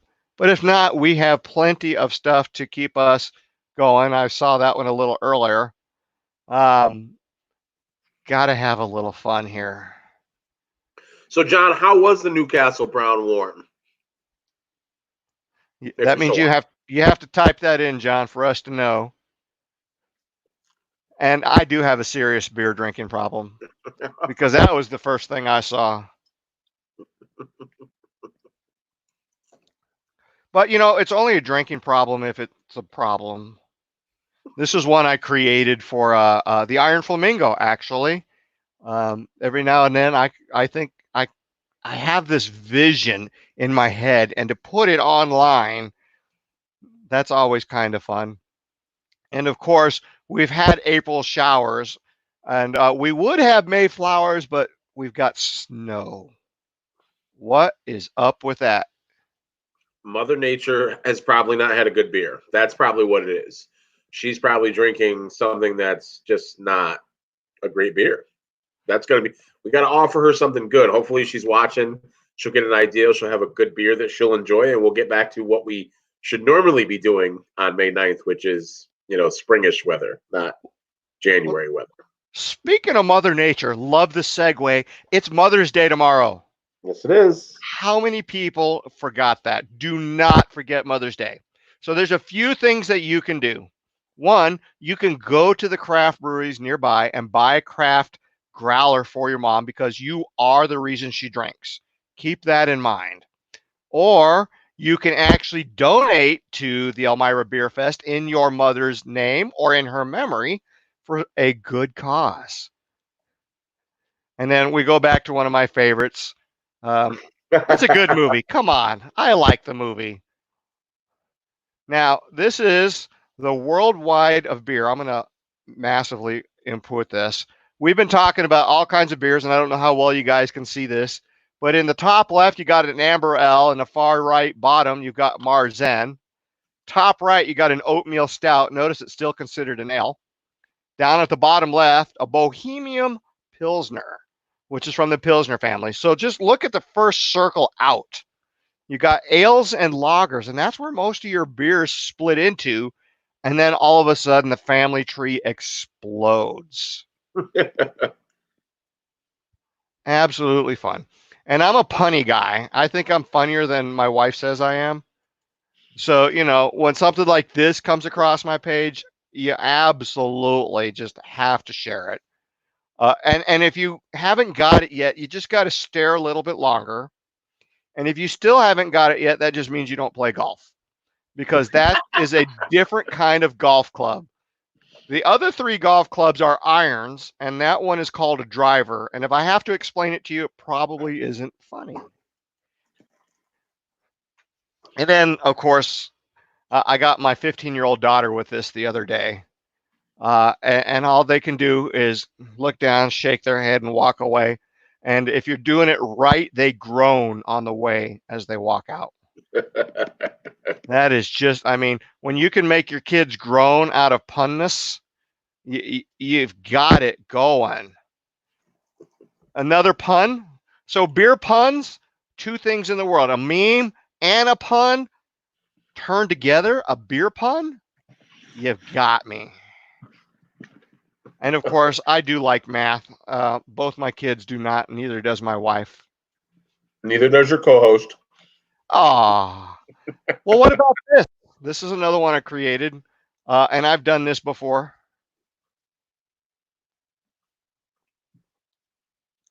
I am an optimist. And in fact, I'm such an optimist it annoys my wife, who's not. Right? Happy marriage? Go Yep. figure. Yep. No different. I am an optimist as well. That one's funny. Yeah. Okay. So when you're laughing, you're doing good, right? And I got 46 of those, and this is number 18. And we're not going to go through all of them really quick on this, but we'll get it going soon. I've got other things that we can do. This was kind of funny to me. I've actually taken some of these puns and used them in real life. And sometimes they cut because I went to a friend and I did this exact meme. I was like, every weekend I tell myself, George, you need to stop yourself drinking beer. And they'll take the bait and they're like, you're not George. I was like, that's why I'm lucky, aren't I? And they're like, oh, and they'll walk away. You'd think they'd know me by now. You'd think that. You'd think a lot of, when you do things, you think a lot of people would understand that, but they don't. They don't always know that. Right. And this was shared by our other guy, Jack Best, from the Rotary Brew Group. I just put it on a nice, nifty cigar chomping image. I shared that one earlier. That's tough. This is just tough. I mean, if all you can do is drink beer during your quarantine, you need another hobby. I have plenty. I'm not bored for sure. And this is kind of a funny to me. Alcohol is a solution to every problem. Technically, that's correct. Right? Now, depending on your problem, it might be the wrong solution. But it's still a solution nonetheless. And of course, what's a meme without our lovely yellow-shaped pill characters? Our minions. The minions. Yep. So you could put anything into anything, and a minion has wisdom. If you can understand them. Most of them talk like the Peanuts characters, right? Wah, wah, wah, wah. Actually, the kids, we looked into it. The minion language is Spanish with just gibberish added to it. That's officially what it is. Anybody who goes for trivia, and if that's a question, there you go. You can thank me for that. Well, okay. I mean, kind of Spanish was gibberish to me, and I grew up in a Spanish household. My mom's first language is Spanish, but amazingly enough, during that time, and I'm 52, yes, half a century old, they encouraged them not to teach us Spanish so that we would integrate better. Kind of wish I knew Spanish now. I'm just not willing to take the effort to learn. I do different things. Oh, let's see. We're almost halfway through. What do we got here? There you go. That is a serving of vegetables. I do like vegetables, so that's not a bad thing. But I do like to pick on other people that don't. I'm just kind of that way, right? So, vegetarians, I like to pick on them, even though I like vegetables. And my favorite line is, I love my vegetables. I just like them processed by a cow first. Does not go well after that. No, it doesn't. It doesn't. So we've got in the green room our next guest. She is the head of EOP, who is getting A third of the donations that all of you out there in Beer Fest land. She has been helping feed the hungry of Elmira. Welcome to our Beer Fest show, Miss Anita. Anita. You guys, hello there. I'm so sorry. You see me trying to get in. Of course, I was on our website with, Internet Explorer, and all of a sudden it says, nope, not supported. So I had to get out, go back in. So I apologize for being late. You're not late. I have plenty of puns to move us on. All right. So Thank you. yes, tell us. Anita, Talk. Anita, how are you? I'm good. I'm good. It's been busy, working from home, working in the office. So it's just been busy, really busy. Like I said, and I saw Darlene earlier feeding lots of people, lots of meals, ton of meals. So for EOP, what have you seen with the pandemic and the quarantine? And I'm sure you guys have had to stay busy, and still have to abide by social distancing as well. Well, we've actually, with Head Start is still operating, but just small groups of kids. But the building is really quite empty, so it's really just a skeleton crew. We've kind of rotated, even leadership. We're rotating in and out with our schedules, and it's basically just around preparing meals. At the center where we have the kitchen, that's where our main kitchen is. So we are actually providing meals for our Head Start kids that are home. So it's about 80 kids a day with breakfast, lunch, and snack. And then we're doing the curbside drive up for breakfast from 8 to 10 and for dinner from 4 to 6, Monday through Friday. So how many meals a day ish? Per day, it's probably running about 350 to 400 meals a day. So wow. Since March, we've done probably about 9,000 meals, if not more, with Head Start. Because Head Start meals, it's like 1,200 meals a week. Because we're delivering those meals. We have our Head Start staff delivering those meals. And the biggest thing is, with kid meals, we have some reimbursement, but where we don't have reimbursement is adult meals. Nobody funds adult meals, and thank God we've been able to apply for some grants and stuff.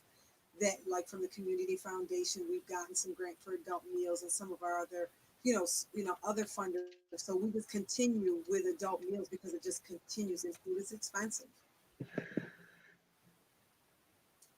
So, rotating staff, even kitchen staff, we've got to rotate them in and out because it's a lot of meals. But it's all good. That's what we do. So for you, like Tom and I, you have a 19-ish, 20-ish old dealing with this as well. What's that been like as far as that transition? Because I think we talk a lot about these kids who have lost school, but I don't think we focus enough on a lot of these kids who have lost college. They've lost their jobs. They've lost those things. How tough has that been for you? Well, she's home. She's home from college, and so she has to do everything online, and she just does not like her online thing. She doesn't like that. But she's here. And she was there for a while, hoping that school would open back up, and we haven't gotten her stuff. So all of her stuff is still in Maryland. Oh boy. So yeah, so she's, she just on occasion goes out, to get something to eat. Everybody, we cook at home, but everybody still is, trying to support the grab and go, because we even have the grab and go at the bistro. We do that.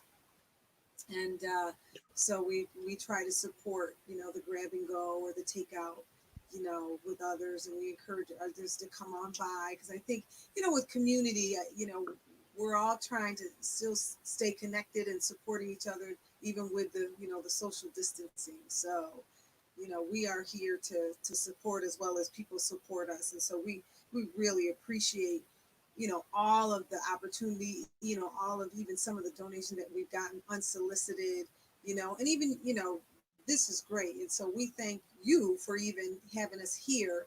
This month for us is Community Action Month. It's a month that they celebrate community actions, which is what EOP is deemed. So, we have continued to, send out, our community action cards and, so thank you community and thank you, for this beer fest. I think this is a great idea. Adon and Tom, we're trying to figure out how we want to even, if we have to do our jazz festival this way, how we do it. So this has been a great opportunity for us to see. And I think this is awesome.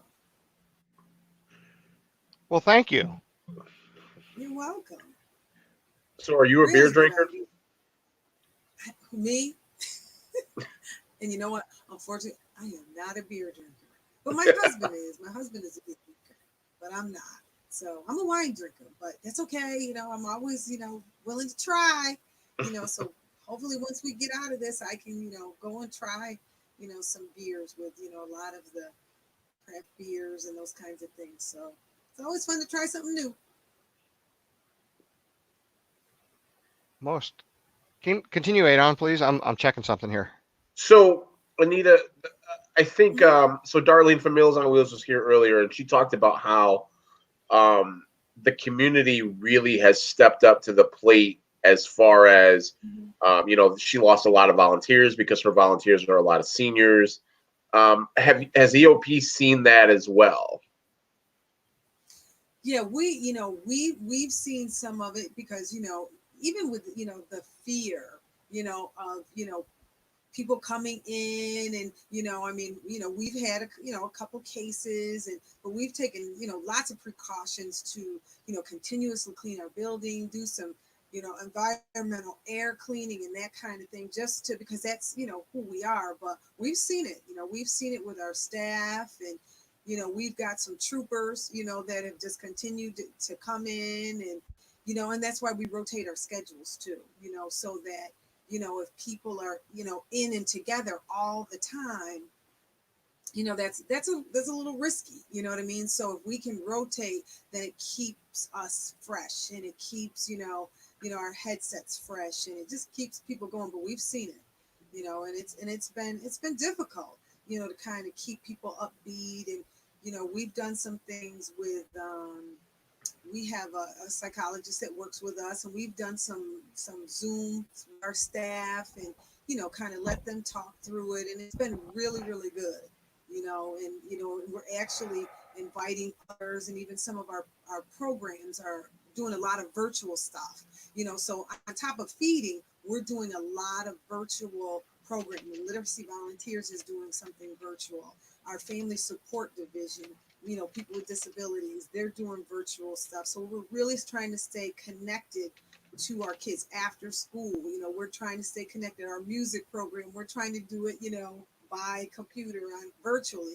And it's really kind of fun, because I know the kids are doing a lot of work at home.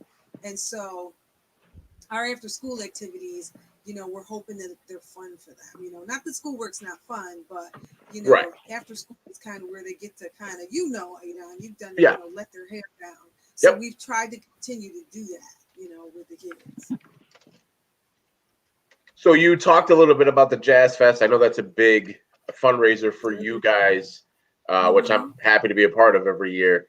How tough is it right now with that kind of hanging over, whether or not that's well, where is that now? I'm assuming that's kind of in limbo, or right now you're still scheduled. We're still scheduled right at the moment.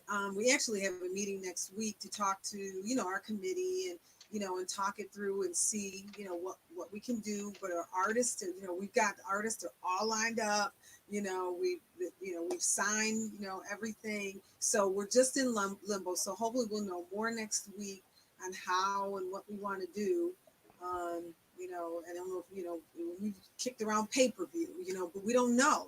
We've just never done this before. So we got some folks out there researching, how we could do it, because you see all the artists, doing these free concerts from their homes, and so we just don't know yet. So we're hanging in there though. And I think that's the tough part for everybody, is just the uncertainty. Whether it's I had some kids I used to coach who are coming back to play. They're nervous about football. They're nervous about whether or not these things are going to happen. I think that's the tough part right now is really truly just the uncertainty. Definitely. And it's just day by day, it changes every day. Day by day, something changes. So it's just like, but yeah, I'm hoping I see a little Vicky on the screen. I love the Jazz Festival too. It's one of my favorites, and so we are going to best to, get it done. I mean, even the Top Shelf has been asked. We're asked to do a Facebook something for. Oh geez, I think it's the Glass Fest. So, Barb, if you're out there, we haven't given up the ship yet on how to do that. Well, that's really cool. Yeah, we are in it. But like I said, thank you, guys. I think this is great. You are to be commended for doing this, because this, I'm sure, was not an easy feat to set up, and it came really quick. And but we appreciate it. We appreciate all of the donations. No matter how old we are, we're 55 years old this year, and no matter how old we are, we appreciate every penny that we get. As I sit in my seat, which is the Vice President of Community and Donor Relations, every board, every, grant that we write, how we can help the community as well. This just helps us help the community. It really, really does. Well, most excellent. Well, thank you so much for joining us. It has been nice to have you on board, and as we try this new technology and as we get to play around with different things, is there any final thoughts you want to share with our audience? Nope, just and let's all continue to support each other, and anything that we at OP can do, please call us, because we're here. And we will get creative, because we are, we're feeding, people from the community. We actually are doing Libertad Elmira as well, but we are here to help. We are givers. We are givers. We are givers. So please reach out. Woohoo! Well, thank you very much, Anita. Enjoy the rest of your weekend. Bye-bye. Oops, cut her off mid-bye. So that was Anita. She is the executive director for EOP, and you heard her there. They do 1,200 meals a week delivered, plus another, what did she say, 500 a day?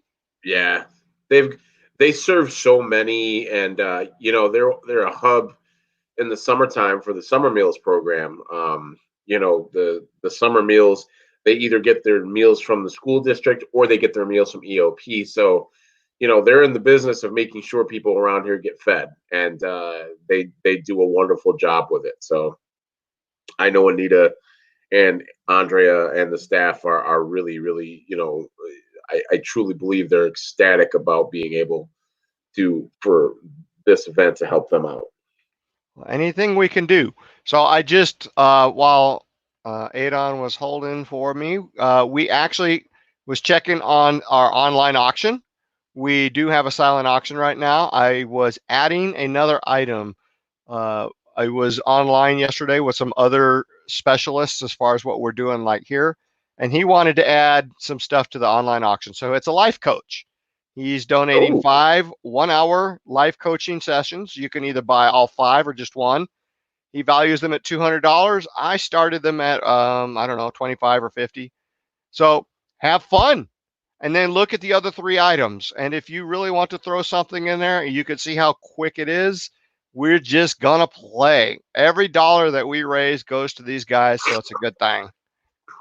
Well, that's awesome for him to donate that. All right. So let's see. We left off. Oh, come on. Where is it? There it is. Puns. The Catholic saint of beer, St. Arnold of Soissons, saves the lives of many. And we actually talked about this earlier. In a lot of the days, the monks and these types of people, they actually save lives by encouraging you to drink beer, not water, because the water was filthy, dirty with all kinds of microbes and yuckies. And part of brewing beer is bringing it up to a temperature that they don't like. On the other hand, yeast loves it, and thus we have beer. So, I mean, they have a patron saint for just about everything. And then you got to give Pabst some some props here. When they have the family pack of 99 cans, you know that's a really good family or one power drinker. Speaking of power drinkers, that's, I think he likes Duff beer, right? That's He does. That's his beer of choice. And I could You know almost hear what? him go, what? You know what? Speaking of The Simpsons, I used to watch and then I stopped and then I watched and I stopped. They've predicted so many things that have happened. I really got to start watching more. Yeah, actually, I shared a meme or something like that about a week or two ago. 5 episodes that were predicted reality. For example, President Trump was one of Yep. those. Yep. Like 8 years before he even thought about it. That's just crazy, right? So, Yep. they're the magic 8 ball as the Simpsons. And so, you got to have fun, and it's all about figuring out what you need to do. So, I do like kale, by the way. I know a lot of people don't. And I like to cook it up with a little olive oil, garlic, and some onion. But you take away the K, and I love this. I mean, I am a kale guy, but come on, that's funny. Silent K. Silent K. Now, this is true. This is Ernest Hemingway. And you know what? That is true for a lot of people because some people think they're more interesting than they really are. My wife tends to put me in that category. She thinks I think I'm more interesting. I think you think. I don't know. Somewhere around there. But when Ernest Hemingway says it, it's got to be true. It does. And then, of course, the mother of all inventions is beer, right? And some people call beer mother's milk and all this other good stuff. I wouldn't try it with cereal, though. Wouldn't do that. I have a friend in college, and I won't mention his name, Lee, but he was drinking Southern Comfort, which, as you know, is probably a bit sweet. I'm not a sweet guy. Well, I'm a sweet guy, just don't like sweet stuff. And he was doing Southern Comfort, and he got the munchies, as we can do. So he poured himself a bowl of cereal, went to get the milk, couldn't find it. So he poured Southern Comfort into the Fruit Loops, and he ate it, and he drank it, and he no longer can tolerate the smell of Southern Comfort. Probably not, because other things happen. It would take a lot of Southern Comfort to soak up Fruit Loops. Yeah. We all have it. Listen, we all have an alcohol that at some point in our life we maybe indulged a bit much, and now we can't do it. We made a mistake. We misjudged, and we are obviously reminded of our misjudgments by that thought of that particular alcohol. Yes, we do. We do. Now, how many of you guys have seen the murder hornets out there? I have not seen one. I've seen that they exist, but I've not seen one, thankfully. Have you seen the videos? They're all over Facebook. All right, so the murder hornet is about 2 inches long, so thumb long, truly thumb size. Right. And so this one guy that likes to, he's crazy. I'm sure he's drinking beer between episodes, but he likes to test the pain that bugs impart upon us.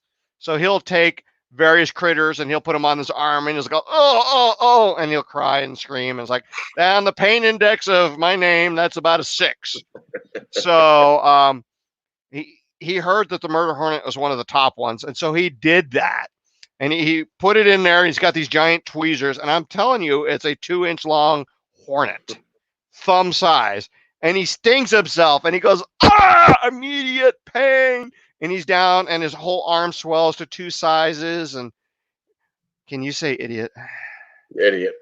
Come on. I mean, yeah, I'm sure he's getting paid money for this. And he's like, okay, that was the worst by far versus this other stupid ant or whatever.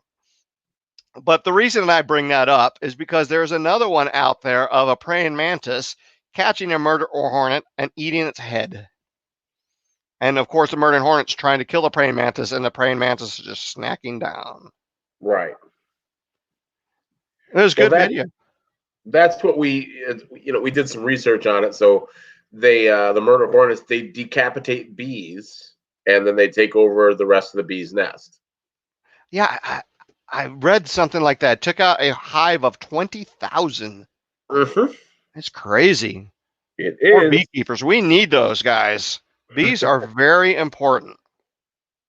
Now, I know this is about beer, but here's wine. All right.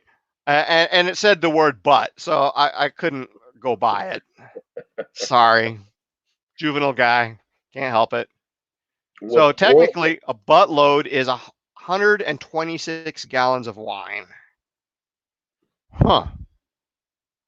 So, yeah, no, I'm not going to go there. I like my wife.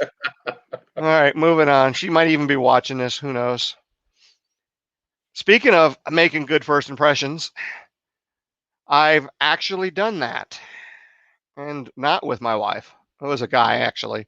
But, when you tap beer mugs and you're on your third or fourth beer mug and you do not have fine motor control, things like this happen.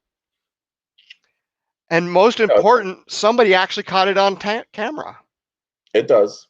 It does. I mean, it's not true if it's not on the internet. And then here's my last beer meme. Oh, look, that means I actually don't. That means I'm going to be looking on Facebook for your beer memes.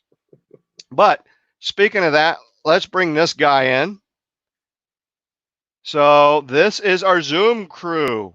They're out there enjoying each other's time. We can't hear them, but they can hear us. Hello, Zoom crew. So they're seeing how things go on that. Look at that. They're having fun. We have had almost 45 people in there. Right now there's 20. There's an attendee waiting to be added in, aka who is Carl? Add that attendee in. Assuming he's actually paying attention to us. It's funny. Let's see who else is over there. We got Margaret. Jesper's over there. Oh, he's sticking around. Most excellent. Oh, 2 attendees have come in. All right, I'll Facebook message Carl in a little bit. But we do have time for our next guest. I'm going to bring him in 3 minutes early. I think our friends of the Chemung River guy can handle it. Welcome. How are you doing? Ladies, gentlemen, I'm doing wonderful. Thank you. Jim, how are you, buddy? Great. If I do any better, I'd be you. Well, I model myself after you, so You'll end up in prison. Well, that's probably a foregone conclusion at this point. Hey, gentlemen, I just want to thank both of you for doing this, as well as the Rotary Club. I think this is Ike was talking about it earlier. One, I think, of the biggest and greatest assets this community has is the great people that care about the community, care about each other, and that we can depend on. So thumbs up to you guys. Nicely done. Thank you.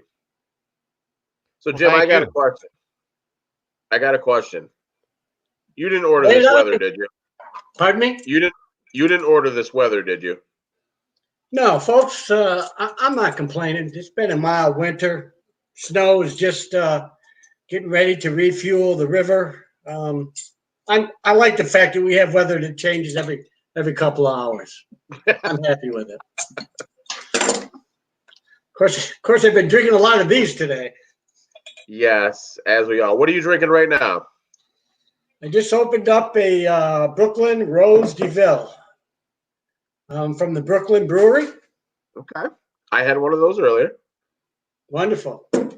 I was over to Wegmans, standing in front of the rack of 60,000 different beers. You can make your own 6-pack. Only took me, I was there at 7 o'clock this morning. Just got home today. That's how long it took me. I got to tell you, the Wegmans make your own 6-pack is easily one of the greatest inventions ever created. It unfortunately makes you spend a lot of time in front of beer, but when you want, I want to try that one. I want to try that one. There you go. Well, you can try them today. all. I got some kind I've tried before. And you notice, Sorry, them folks. And I've seen someone at the cash register was trying to be sneaky and break somebody else's 6-pack and throw it in there, because some of the beers in there, all of them are colored on top with a special paint. Really? So yeah, if you'll notice, like the tops will have purple or orange or Oh something yeah, like you're that, right about that. Correct. Yeah. and that is to I keep thought people it from was taking, keep people from stealing, because some of these six packs, if you break it out like that, it's just not the way to go. Didn't know that. So be safe, drink legally. So tell So us about the river and how it relates to beer. sure, I'd love to do that. As you know, most of this is water, correct? And So I've everybody, heard. most of this is water. It's in my Yep. beer. And you're all aware of the water cycle, right? Water evaporates, goes into clouds, and either falls as rain or snow, goes around and around. It's been doing that for millions and millions of years. So the water in here is millions and millions of years old, and it's been around the globe billions of times. So there's molecules of water in here that the dinosaurs drank, that Christ drank, that probably Elvis drank, and now that we're drinking. I think that's pretty cool. So what you have to understand is when I sip this, and I'm drinking this delicious beer that's mostly water, in about 3 or 4 hours, that water is going to leave my body and via the sewer system, and the wastewater treatment plant is going to end up back in the river. So we have the river flowing through us. The river replenishes this beer, and thanks to this beer, soon I will be replenishing the river. Okay. I like that thought process. So it's important that we drink beer to keep the water levels up in the river. That's why I do it. Well, all right. So it looks like it looks like the mug you're drinking out of. Do I see 2 red stockings on there? Yes. And So all you're I a have baseball. to say is it's very lucky for the Yankees, the damn Yankees, that there is no baseball season this year. How are you dealing? I know you're a big baseball fan. How are you dealing with the lack of baseball, the lack of pretty much anything normal at this point? How I deal with it? That's how I deal with it. Yeah, I mean, I've been watching. I've seen every good boxing match, every good baseball game in the century. They keep playing replays. I'm even watching cricket games now, so I can see something that has to do with sports. But no, seriously, folks, one of the things I've noticed, and I think this is good, is we're under this house arrest. A lot of people are realizing just outside their door, there's a lot to do for exercise and recreation. The trails, biking, paddling on the river, just getting outside. We're fortunate that we have that. It is so accessible and so close to us. So I like seeing that. I'm hoping people will discover that, and after the quarantine is lifted, continue to enjoy outdoors for recreation and for the beauty that it gives us. It does. It does. I think a lot of people, the biggest thing I hear is, oh, there's nothing to do in Elmira. There's nothing to do around here. And I think days like today, between the microbreweries and the wineries and the river, and there's so much more to do. You just got to get outside of your box of what you're comfortable doing and try something different. Exactly. And A9, you bring up a good point. The Finger Lakes area, this region is known for its wines, and now breweries, and now they're making hard cider. They all have something in common, and that is yeast. So I think that we should adopt for this region that our mascot would be the yeast cell. Makes sense, doesn't it? I kind of like how you're thinking there. So I don't know what they look like. Someone could dress up like one and play a yeast cell. Oh, if they're not careful, they could look like the COVID virus. We just got to be careful there. Folks, let's not talk about that. Let's escape the virus for a couple hours, and let's just talk about beers. How's that sound? I'm good with you. Hey, Jim, Randy Reed wants to know what your favorite beer is. You know what, Randy? My favorite beer is any beer that's sitting in front of me in a glass. That's my favorite. All right. I like IPAs. I don't like American-made beers. I don't like beers that taste like water. So craft beers, foreign beers, I enjoy them, and there's just so many and so many different to try. It's a wonderful time to be a beer drinker. It So is I don't know if you heard earlier, but my father, he's worked for Anheuser-Busch for the majority of my life. So I grew up understanding beer, and Goose Island became my salvation, because you get tired of and I don't want to say the Bud Lights, but you grow out of that if you're drinking for the right reasons. So What is the right reason for drinking? I'm still looking for it. well, listen, quality taste. when you're in high school, you're drinking Old Mill and Keystone because it's cheap and you have no money. And then you grow into, the Bud Lights and the Coors Lights and the Miller Lights. But I think as your palate matures, you start looking for things like the craft beers and that sort. Would you agree with that sentiment? Oh yeah, I mean, it's hard for anything in me to be mature. Oh, but what I like with is you. you're correct. There's so many different varieties of beers and wines now to try and to enjoy. As Mr. Newman was talking about, everybody wants whatever happens to be newest. So Right. it's hard. Myself as a devout beer drinker, it's hard to keep up with them all. To try them all. So, geez, that's a terrible position to be in, isn't it? It is. I think it's great that we live in this area, not just geographically and for the four seasons, but that there are the wineries, the breweries, and the hard cider, and the lakes, the rivers, and streams. We're really blessed here, and a We are. relatively inexpensive standard of living. Well, that's cool. So you sent me some pictures to share. Who is this young lady? We're in a portable pool. We can't often get kids, bring them to the river to teach them to paddle. So we have this 16 by 16 foot portable pool. We bring it to the schools. We get inside and we give them lessons, let them try out. This is, I believe, at Beecher School. One Nice. of the students, for the first time in their life, being in a kayak in 3 foot of water in a little pool. That's me standing there behind her and letting her get a feel for it. And as you can see, she's loving it and enjoying it. Oh yeah, I didn't even know it would be a pool until you mentioned it, but then I can see it now. Yeah, Yeah. That's pretty darn cool. All right, here's our next one. What we got here? So this certainly isn't caught in the river. That's a trout. I believe it's a lake trout. I don't know who that is. You know what? I think that's a stock picture that the Department of Environmental Conservation sent us regarding the opening of trout season. But boy, it's a beautiful picture. And folks, that's the other nice thing about our rivers. They really are good fisheries. There are bass in there, walleye in there, carp in there, striped bass, and it's really quite clean. DEC did a survey of the river a couple of years ago. It's the first time it had been done in 50 years. And one of the things that they said was, it's one of the cleanest rivers in the area. It's a great fishery. And they were surprised how many people fish. And when they ask them, what are you fishing for? Most of them would say, whatever bites, whatever's biting. and that's what's nice about it. So you can not only go and fish for sport, but there's a lot of people, they're fishing there for their dinner, So again, it's right in our backyard. I like to say we have a water park and a zoo flowing right through our backyards. You can enjoy whenever you want. Doesn't cost anything. Don't need tickets. Don't need reservations. And you can bring beers with you.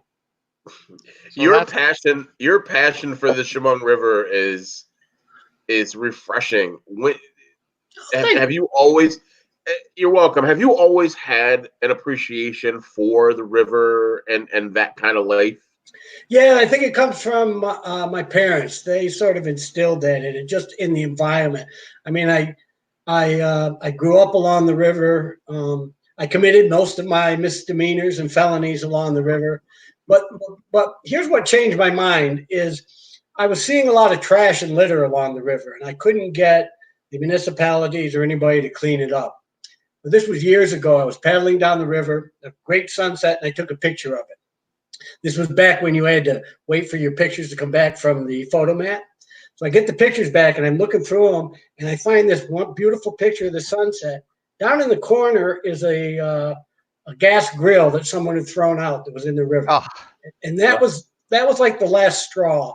And I started a volunteer group then called Clean Riverbanks to go out and start picking up trash along the river and so on.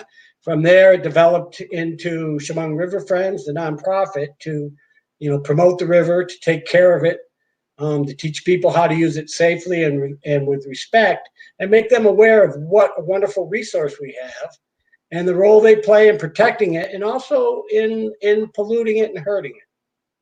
And I think most people have realized now, we go back to that damn flood of 72, everybody hated the river. I think folks realize now we're fortunate that we have it, and I like that. I'd like to promote that. Well, I think it's awesome. Obviously I live right down by the river, and we pop over there. My dog likes to go over there.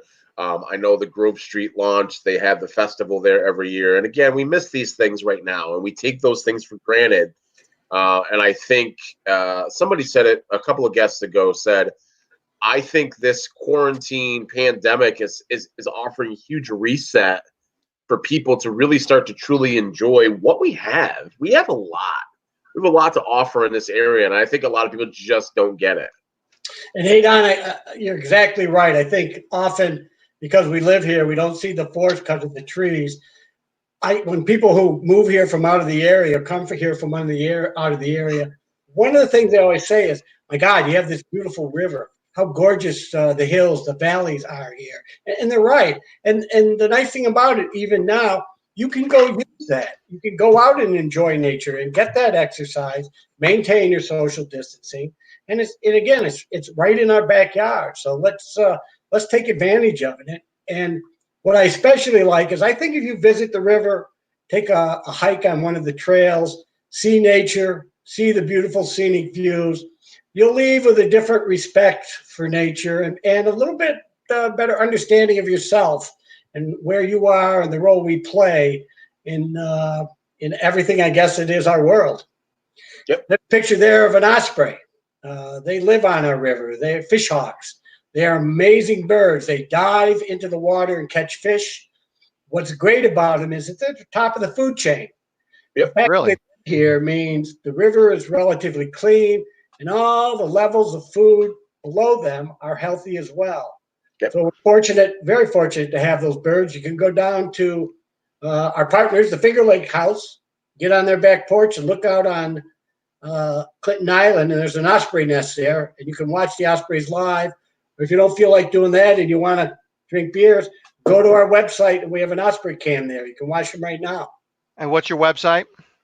www.chemungriverfriends.org. And I'll drink to that. Chemungriverfriends.org. You got it.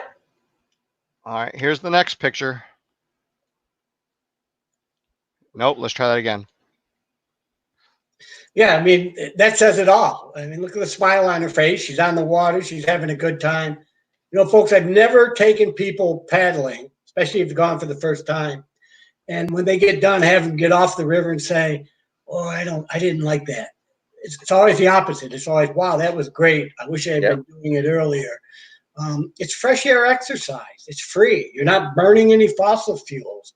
You're out in nature. I mean, and anyone can do it. I mean, we've taken people out who are disabled, but you got to practice safety. And the number one thing, folks, wear a life vest. And please, please, please save this for when you're off the river and you get home. I mean, alcohol and paddling just doesn't mix. It's not a good idea. It's not. But boy, it is at home, isn't it? Yes. Hence the virtual fest. I mean, it is just a way to go. I'm not going to have to call an Uber or nothing. Nope. Yeah, isn't that great? Well, most excellent. Well, Jim, thank you so much for joining us. And also thank you for allowing us to post this video live on your Facebook page. Certainly. And that has allowed us, just so you know, if you missed, we're broadcasting to almost 30,000 potential people.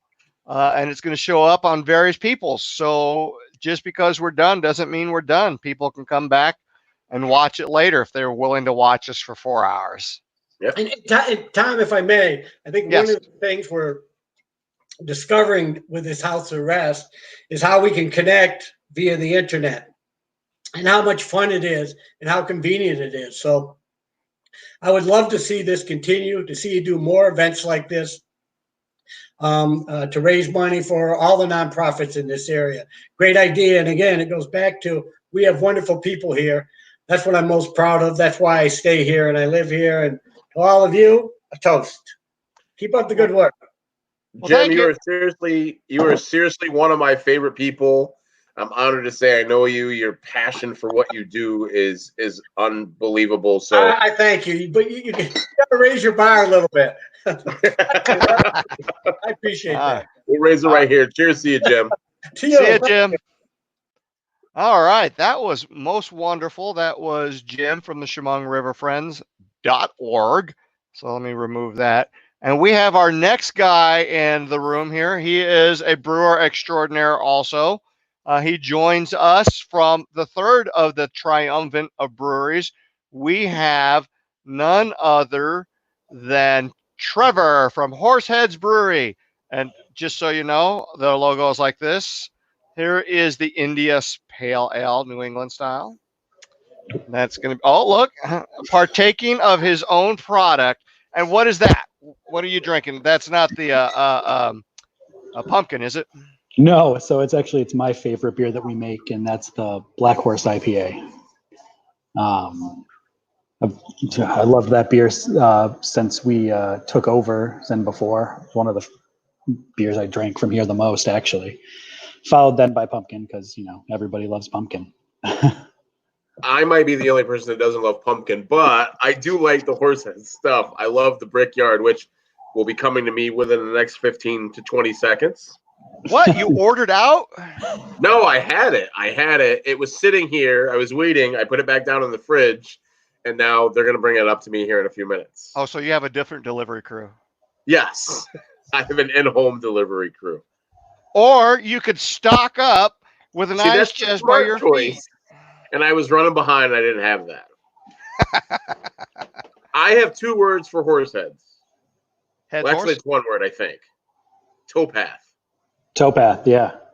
So my father-in-law got a kegerator one year, and one of the first beers he got was the Towpath. And that is sneaky. Yeah, that one does sneak up on you. It's about 7%. What? And my father, we actually ended up, he got that for about a year straight, and we actually had a saying. It was called the beer, and because it sneaks up on you, and he'd invite people over, and they drink it, they're like, "Oh, this is great," and I'm like, "Listen, you gotta slow down."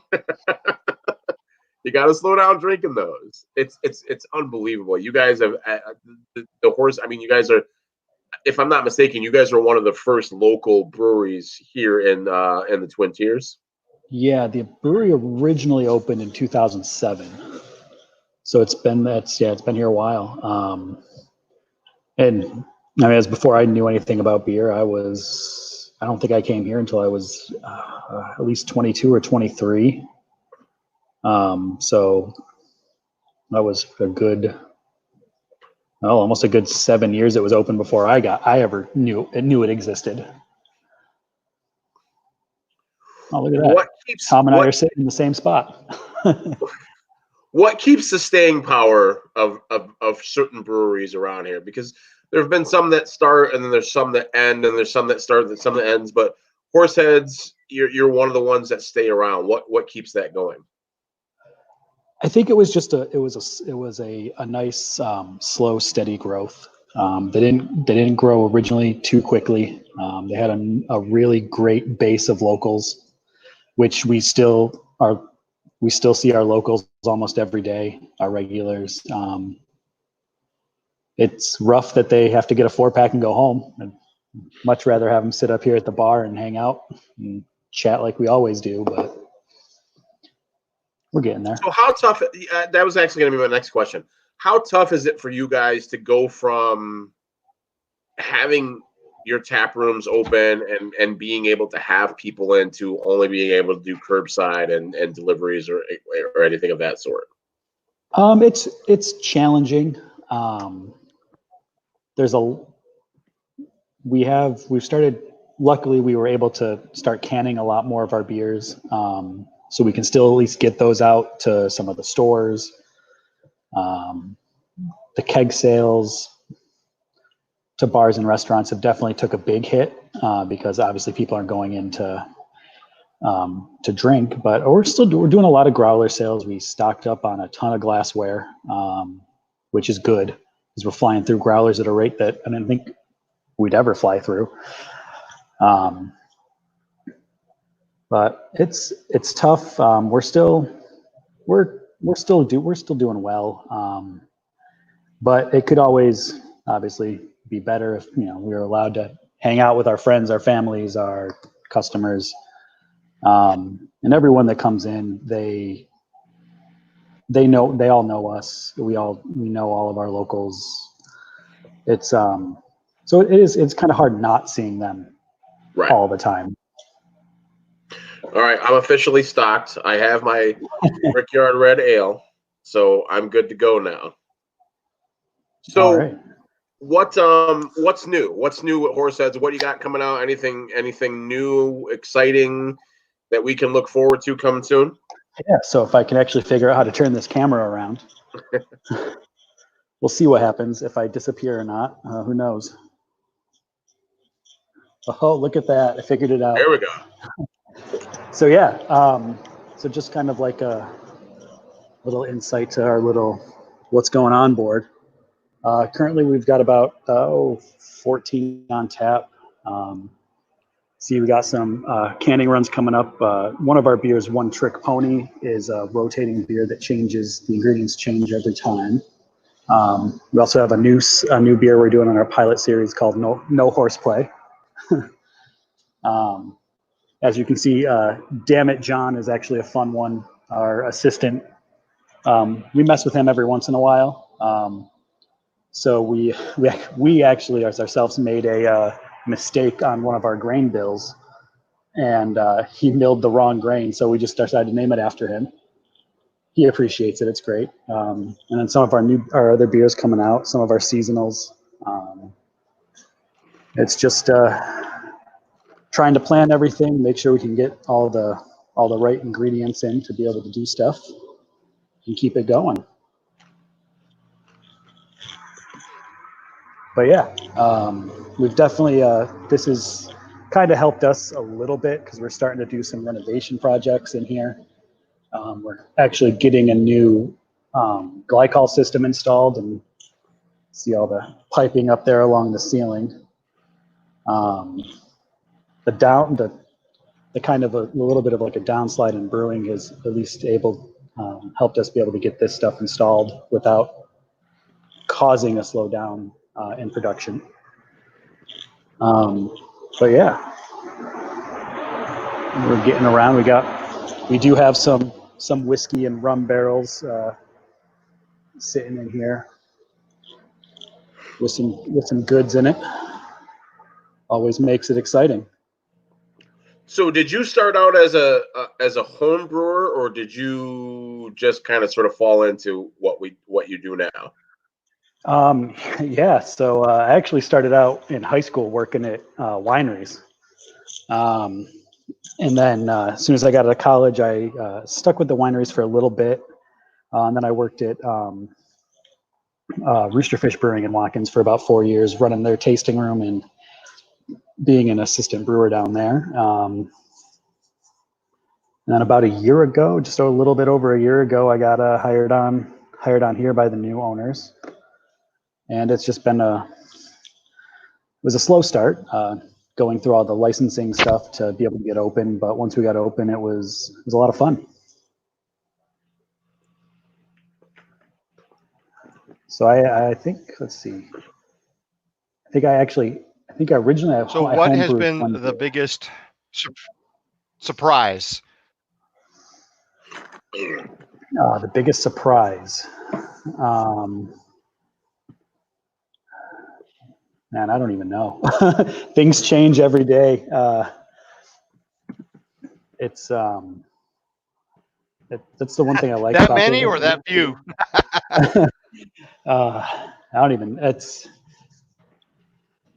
when we when we first opened here, we didn't really know what we knew. Like I knew the reputation Horseheads has had in the past, with its beers, with its and it's always been good. But yeah, we when we reopened, it was overwhelming. Is the PG way to say that. There was it was a lot the first couple months we were going. But yeah, we've been able to do a little bit of expansion. We've gotten a couple more tanks in, which is nice. We do have a pilot system we can test recipes on, which is always good. We've put a couple new recipes out. We've changed some of the original recipes a little bit. We have not touched the pumpkin ale recipe. That is one we refuse to do any adjustments to, because the backlash would be crazy. But yeah. That's an interesting point. So you guys obviously took over something that had been established.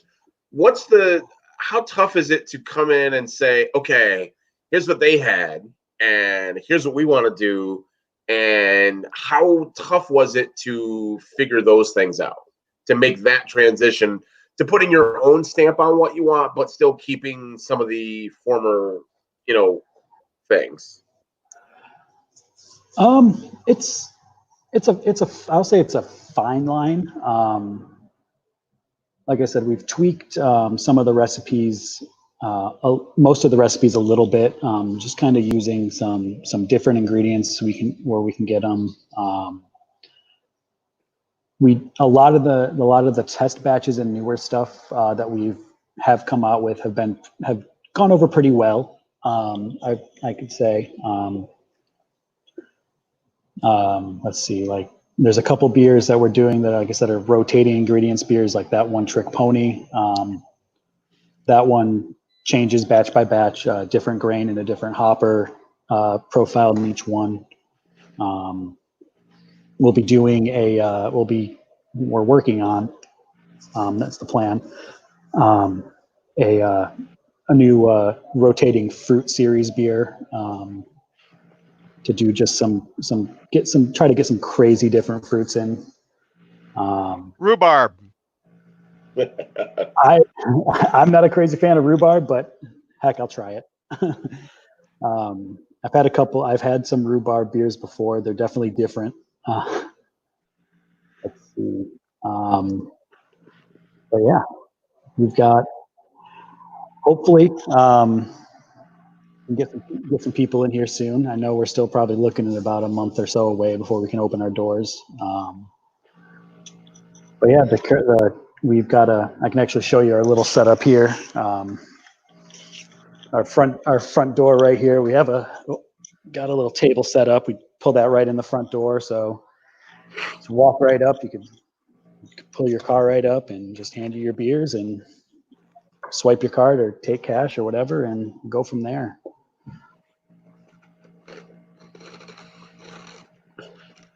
What is we talked to some other brewmasters and people who run the microbreweries, and obviously the IPAs are their favorite. Is that the same case with you? You'd rather make the IPAs more than anything else? So actually, of the 16 beers I have on tap right now, I think only, let's see, I think 3 of them are double IPAs. Okay. Or 3 of them are IPAs in general, not double IPAs. I was counting in my head. So we have a very large variety all year round. Some of our one-off stuffs are definitely more IPA based. We'll kind of play off that. We did a milkshake IPA. Probably some of our fruited series beers will be more IPA adjacent. But we try to keep a wide variety. And that was actually the one thing we wanted to do with, I know a couple people are drinking it because I've seen it in the comments, our blonde ale. That was actually a new beer for whole new recipe and everything for us. Unfortunately, we had this whole release party in can release planned for it, and then COVID-19 got in the way. But it's taken off pretty well. A lot of people like it. It's a nice, very similar to like a nice light, easy drinking Pilsner. It's only about 4.5%. Really good on nice hot days, or just in general. I've been trying to keep a 4-pack to last a weekend in my fridge, but doesn't necessarily happen. That doesn't happen to most of us. Yeah. So the delivery was pretty successful for this particular event. Is that something you do on a regular basis, or you did it just because of us? So that was the first time we've done any delivery whatsoever. And yeah, I definitely got lost trying to find a couple of places. I lost cell phone service and my maps weren't working. So I got a little behind schedule. But we got all the beer delivered that we had yesterday by I think 6 o'clock at the latest. So it was challenging, but well, that's pretty cool. Well, we're just about out of time. Oh, sorry. So, no big deal. We got lag here. So, final beer wisdom thoughts. Oh, beer wisdom thoughts. That's, whew. You're asking the wrong guy for wisdom.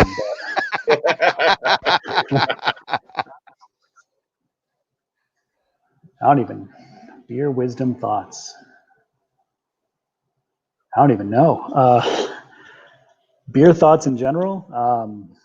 I do just appreciate all the support, sure, not only for us, but our fellow brewers out there. It's been great to see. I've been trying to at least get lunch or dinner from some of the local restaurants. Actually, before you cut to me, I was scarfing down wings from Nick's in Hanover Square. But yeah, it's the amount of support that I've seen from just the community in general when it comes to helping out businesses, helping out all the local businesses, the breweries, the wineries, the distilleries. It's good to see, and I hope it continues. I know we've in a rough patch where you can only do so much with what you got. But we've also seen a lot of the local farms that do meats and dairies and eggs, all that stuff, that they've seen a lot of uptick in business too, which I think is a cool thing.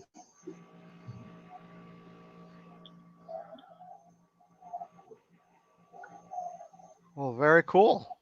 All right. Well, we thank you very much for your time. I thoroughly appreciate hearing how the community and you are integrated so well. Yeah. Thank you. This is a cool event. I've had it on. Well, lags. All right. So I'm going to remove.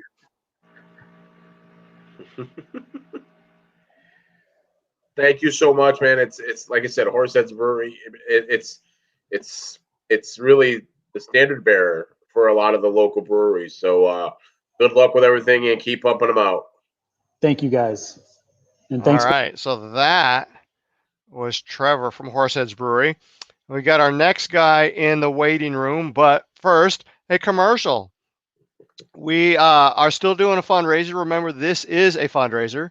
And so we're raising them for those 3 organizations. If you don't remember, we have Meals on Wheels, the Community Kitchen, and EOP. And one of the ways that you can support us with a real product, not a virtual product purchase, is shirts. So I've got them in 5 colors, 2 different styles. That will happen through the weekend. I'm going to turn those off on Monday morning when I place the order. So please consider going after that. All right. So our new guy is none other than a fellow Rotarian and SPCA guy, Matt. I'm not even going to try the last name.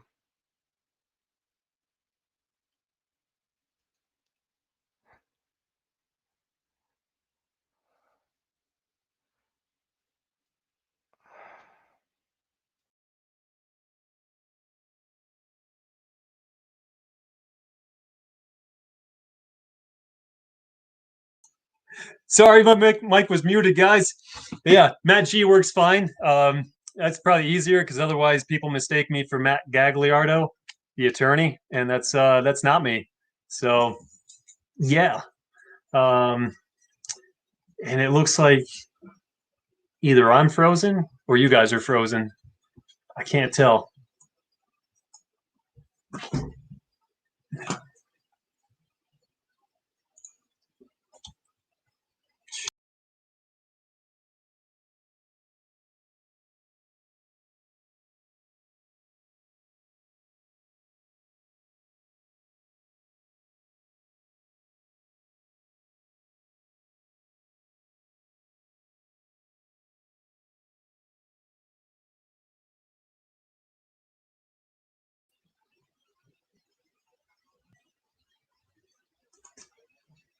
Hey, you there, Matt? Oh, there we are, Tom. I was just hanging out. Wow. So that was a technology glitch. Welcome back. Let's see. No, great. Let's see if I can find Adon. We lost Adon too. Oh man. Woo! Yeah. Sorry. Hey, that happens, right? So yep. Technology. Go. People will forgive us, I think. That's right. Yeah, I don't know how much people heard of me or not, but happy to be here, and happy to have at least someone out, at least one other person in between me and Jim Pfeiffer. That's the way it should always be. I used to live in his backyard. Literally, I had a tent that I would sleep in, and lived in his backyard. But no, I used to live in the house that was behind him, and so I always was throwing stuff over the fence and hoping that I hit him while he was in his hammock swing. So yeah, so it's good that we had that buffer, because we can't be next to each other all the time. He's laughing on screen. I can see it. That's good. So, well, I certainly enjoyed his segment too. So, I miss you too, Jim. Miss you too. So, we'll get wings together again sometime. So, so what kind of beer do you like? Well, so I actually don't drink anymore for health reasons. That's right. But yeah, so I'm rocking the hardest stuff you can get with river water, nice H2O, good old Elmira water. But I was a huge craft beer fan before I couldn't anymore, and so if I was still drinking, for one of the local beers, Brickyard Red from Horseheads, or I like Upstate's IPW. I never made it to Iron Flamingo before I stopped drinking, but then up at Two Goats Brewing, pretty much their stout. I would go for the stout often, and yeah, so nice. Whatever I can get. I'm not too picky, so and I'll kind of go with Jim though, as long as it tastes like beer and not the stuff that I have in this thing every day. So, well, I can understand that. So, how's SPCA doing, and what's going on with them in the community? Yeah, we're doing all right. It's certainly different, like it is for everybody, and we're not open to the public. We haven't been through, and we'll probably continue to operate the way we have been going forward for some period of time, just to keep our staff safe, because we are running a lean team right now, and if one or two get taken out, then puts us in a rough spot. So, but we're doing all right. We are still adopting animals out. We're still bringing animals in, getting them adopted out. Kitten season is pretty much here. So we have, I think, 6 kittens in foster care right now, with one family, and that seems to be going well. It'll be a while before they're up for adoption, but yeah, and we have 2 dogs, I think, or maybe just 1 dog now. I think the other one got adopted out, but we do have 1 dog on the adoption floor.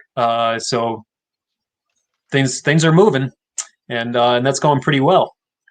So, and man, seems like we had another technical glitch. Somebody shout me a comment to let me know if I'm still on air, because I can just. You're on. Okay, sweet. Oh, sorry. Yeah, I wasn't sure if like. Oh, no, I got you going right now. All right. But not on the background. You're fine. All right. Thanks. Yeah. So yeah, we're still moving animals in and out. We every Friday have been talking with Cornell's Shelter Medicine Program and other SPCA's around the state, and we're all looking at least getting our spay and neuter operations up and running again. So for everyone out there who filled out an application is in the hopper to get your animals fixed, we're coming soon, and we're just getting some face shields together. Have some friends with 3D printers. We were able to print up some face shields, and then we'll probably continue with the curbside stuff, and at least start getting the animals fixed again. But we're gonna test it out with the animals we have in our care, and potentially with the stray and feral cats through our community cat program first, and then and just make sure that we have good protocols down that's going to keep everyone safe, and then we'll be able to snip and sew for all the public out there who need to get their animals fixed. So that should be good. We're looking forward to at least doing that part again and getting things going. So otherwise, yeah, it's a quiet building, and luckily a lot of my job can be done from my house. So I just get the texts and emails every day from the crew that is there and hear how things are going. I'm back. Oh, welcome back, Dana. Sorry, internet dropped. Oh, no worries. Yeah, I was afraid it was me because I've been on a couple of Zoom calls in the past, and then my internet would duck out on me, and then I'm stuck. Like, am I still on? Am I not? And then but no worries. Well, I'm here. Thank you for doing this again. Yeah, not a problem. And Happy I'm to sorry do it. I missed. I missed most of it, but that's so right. Yeah, go ahead, Tom. Well, one of the things I was looking at is just because this is a beer fest, I need to let you know that you should not let your dogs or cats drink beer. Yes, that is correct. Despite what you see with Tom Hanks and that show, it just is not a good thing. That's right. Yeah. The dogs that I had 2 Jack Russell Terriers growing up who were my brothers, and I had 1 human sister and then 2 4-legged brothers. And the one in particular, we'd have to keep him away from the beer because he loved to try to slip in a sip every once in a while. And it was a little bit problematic when we were up at the lake in the summers, and set a beer down on the deck or something, and then next thing you know, he's helping himself to whatever it is that you're drinking. So, but yeah, do not give your pets alcohol. That's definitely not something that is recommended by any means. So funny you say that. My in-laws have dogs. They have cats. They have 2 cats. One's called Bad Kitty. One's called Good Kitty. Bad Kitty's called Bad Kitty because she likes to drink alcohol. Oh, that's great.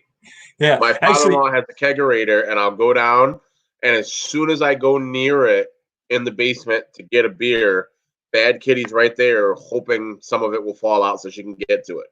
Yeah, that's so funny.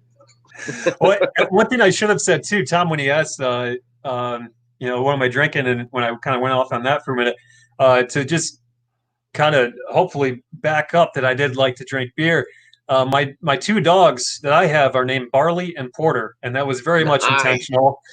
And and if I'm allergic to cat, but if we ever got a cat, I joke that we should name it Pinot for like Pinot Grigio or something like that. So, but I guess you could take what you want from that. I just realized, like, wow, Matt, you really sound like you really enjoyed the beer, but that's not the case. So, well, it's kind of fun. As a couple times I've done a 10-day only water fast where I wouldn't eat any food.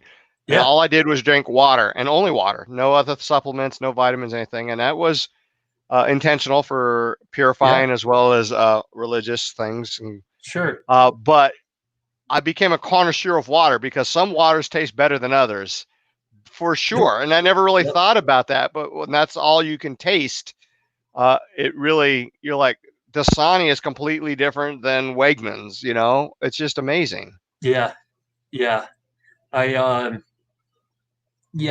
pretty much keep lemons and limes on hand, and I'll throw some stevia in because I avoid refined sugar. But yeah, and then I have a filter that I run it through because it's like this is what I'm drinking 24/7, and it better taste good because sometimes you just get tired of drinking. Even though like our city water is pretty good, but I still it's when you drink it every day.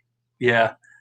Oh, is that some seltzer? Yeah. I drink tons of seltzer waters, no sugars, various flavors, cheating the carbonation. That's right.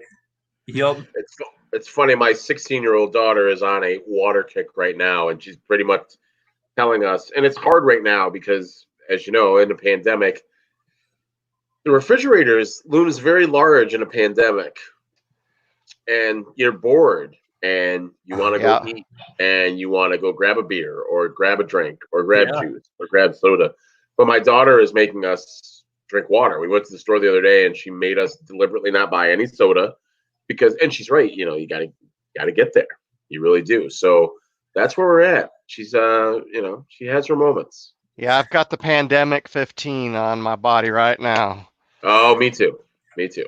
Yeah, I started to do the same. See, that's probably potentially the only advantage to being in a wheelchair 24/7 right now is I can see even when I start to gain 5 pounds, and I caught myself. I was looking down, like in a seated position, the waistbands show you right away. There's instant feedback. Thanks. And anytime, we're Tom, feeling better about ourselves now. That's right. You know, I'm here to make you guys feel good about yourselves. I'm here to, But as soon as I saw it, like, this isn't good. This isn't going to help my legs come back. And I better cut back because I do want to be able to walk dogs again. So, yeah. But I'm sorry, I missed the I've had a variety of health issues over the last few years, and then the thing that really set me back was fracture in my back in September, and then combine that with some of the other health stuff that I had underlying. Yeah, it's you know, it's how it goes sometimes. So it's actually you seem very positive though, so that's got to be a good push. Look, I can still contribute. So I can you know, I can still write grants from home for the SPCA. I can still, you know, try to come up with content for our Facebook page, reading bedtime story. So it's there's something. Any parents out there? Tomorrow night, every Sunday night, 6:45, I post a bedtime story for pets and kids, and then every Wednesday, I'm trying to do crafts for pets and kids. And crafts is a really loose definition there, but really loose. But so you know, those are things I can do at my house, and as long as I can still contribute and show up and feel like I'm able to participate in things, then I'm generally feeling good about it. So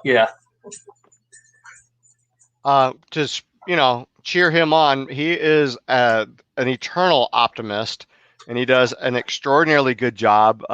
His underlying, I'm going to share just a little, Matt.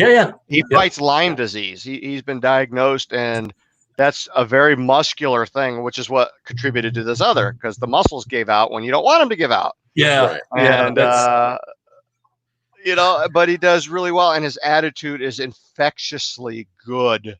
And I use that word well. Jumping in where I jumped in, I would have never picked up on any of that. Yeah, you know, it's just an absolutely wonderful attitude, and it goes out well. So so I appreciate that. So a little pandemic is nothing to you. Well, all right. So this is actually what I feel a little bit guilty about, right? Like, so I after taking a 5-month medical leave of absence, which, was funny. I left Elmira College. I was given the opportunity to go full-time in animal welfare, And I told Tom, my executive director, when he gave me the offer, I was working at Elmira College at the time in the student life division and loving it. So I had to take. I'm like, Tom, you know I want to go full time in this. You know I love the work that we do. You know I care about the animal. Like that's not the issue at all. It's just like so I I've taken some time, and then I finally went full time July 1st or whatever that Monday was. And then now I got 2.5 months of work in, and then the following I took 5 months off. So, anyways, fast forward to when I returned in the middle of February. I couldn't drive, so we set up. We changed some of my job duties. So I was just fully on grant writing and coming up with fundraising event planning with the board, and then yeah, now with the pandemic too. We're like, all right, we gotta come up with some content for our Facebook page because we only have so much going on. We want to keep the inventory at our SPCA as low as possible so we can keep a very lean staff day to day. So we were waiving adoption fees for some time, and so with that, they're flying out, and we get pictures, and we'll still have that content, but when all of our normal stuff isn't happening, then it's like, yeah, we got to try to do something for all the families out there. And yeah, it gave me something. It gave me a nice break from writing grant application narratives. So yeah. But yeah, so if anyone's looking for pets, we still have them, but they're flying out the doors pretty quickly. Kittens coming up. Really, that's an exhausting time of year, and to all of our fosters out there, greatly appreciate you and taking care of those kittens and getting them ready to bring to the adoption floor, and then immediately we have a lot of applications for whenever the kittens start becoming available. We actually do not have a supply to meet the demand right now, which we're not upset about because that's better for the animals. So yeah, absolutely. But yeah, I'm just looking at Jim's comments. So yeah, thanks a lot, Jim. Appreciate it. Appreciate you. It's I think one of the hard things, and again, I'm just jumping in after this, but the hard part about this whole pandemic is it's easy for everybody to be, it's a pandemic and the weather's terrible and you can't go to school and you can't go to work and you can't do this. But so many people like yourself, like Jim Fife, we're staying positive, and I really, truly feel like that's going to help us get through this. Oh, yeah. Yeah. I mean, you got to. You can't there's only so many things we can control, right? So you got to do what you can to keep your mindset in a good place and just find different hobbies. I'm finally able to spend the amount of time that I should have been spending with my dogs, trying to get them to learn the things that they should be learning. And to give a quick shout out to Ian Stone with Simpatico Dog Training. Every weekday at noon, he's been doing a coffee and quarantine live stream on Facebook.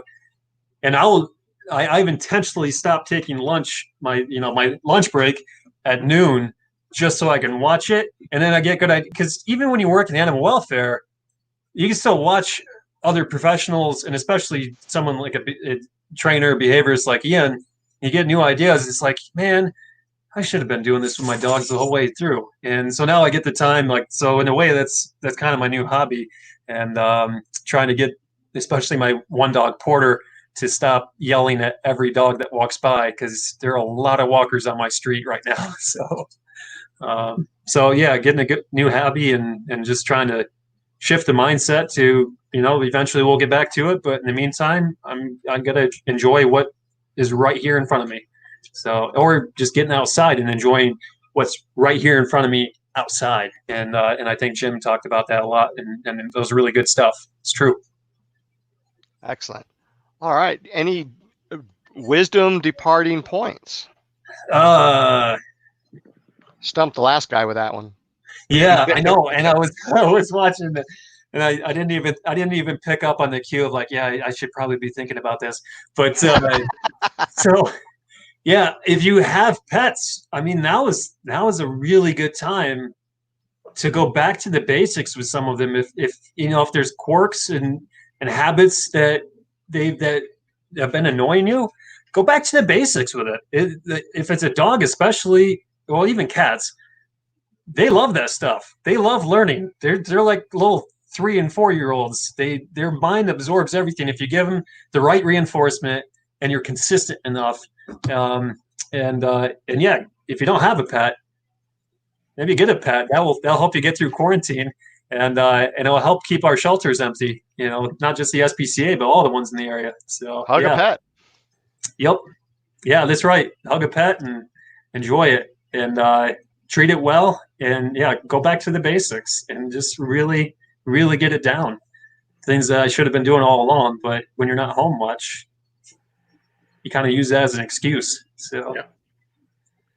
Well, awesome. Well, thank you so much for joining at the last moment. I really appreciate it.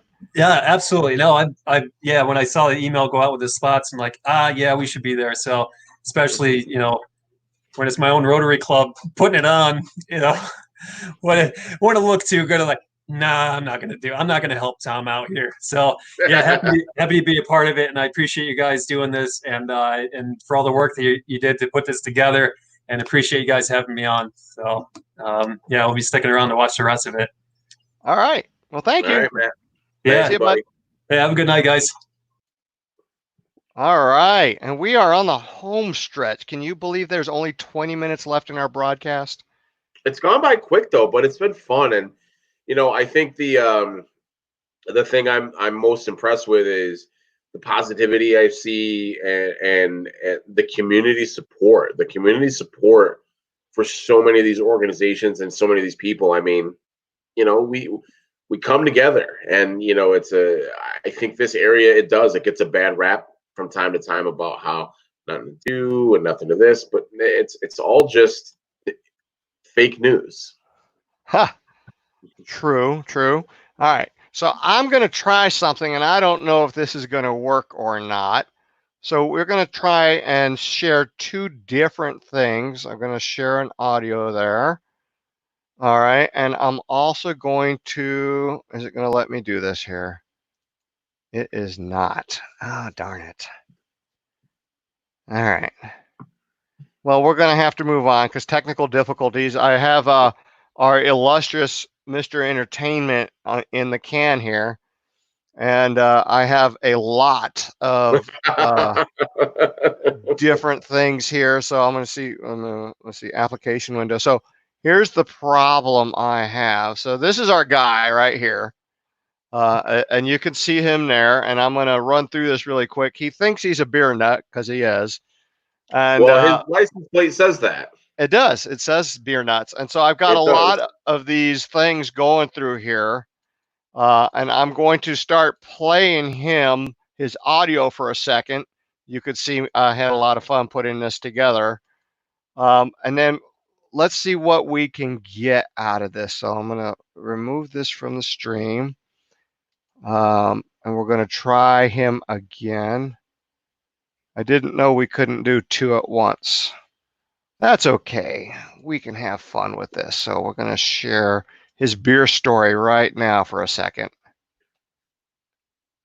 Hello, my name is Dave Siskin, and I was asked to be involved with Elmira's Virtual Beer Fest as suggested by John Goldman and Randy Reed. Why? Well, it might be that I'm the beer nut. At least that's what my license plate states. Told you so. Now it also is time for a personal plug.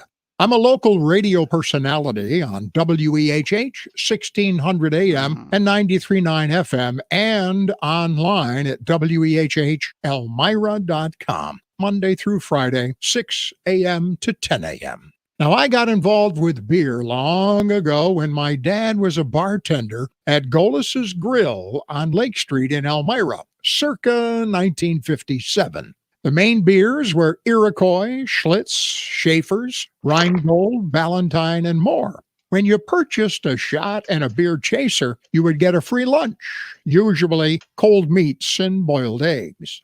Now let's move forward a little bit by about 10 years. While I was in college, the beer of choice was, of course, Budweiser. But being in New York City, I could try many other types of beers, and some were much better than the old standbys. McSorley's beer was either special dark or light ale, and for 10 cents, you got 2 6-ounce goblets. We always bought 2 at a time. The sandwiches were onion and cheese on pumpernickel with mustard. So for $1, we ate and drank like kings. And I had a pumpernickel Let's move picture. the clock ahead and jump to 1991. While summer vacationing in Cape May, New Jersey, a young bartender at a restaurant suggested I try something different when I couldn't decide what I wanted. And wham! The beer epiphany dropped like a stone. The beer was Pilsner Urquell from the city of Pilsen in the Czech Republic. Here's their story. In 1842, the first beermeister, Jeff Grohl, brewed a beer unlike any other. His crisp, refreshing golden lager was made with local ingredients, sweet Moravian barley, delicately bitter Zaz hops, soft Pilsen water, and bottom fermenting H-strain yeast. Grohl named this special beer after the city where he brewed it, Pilsen, where they still brew the same beer today. Pilsner then became one of the most sought-after beverages. The Czech Republic leads the world in per capita beer consumption.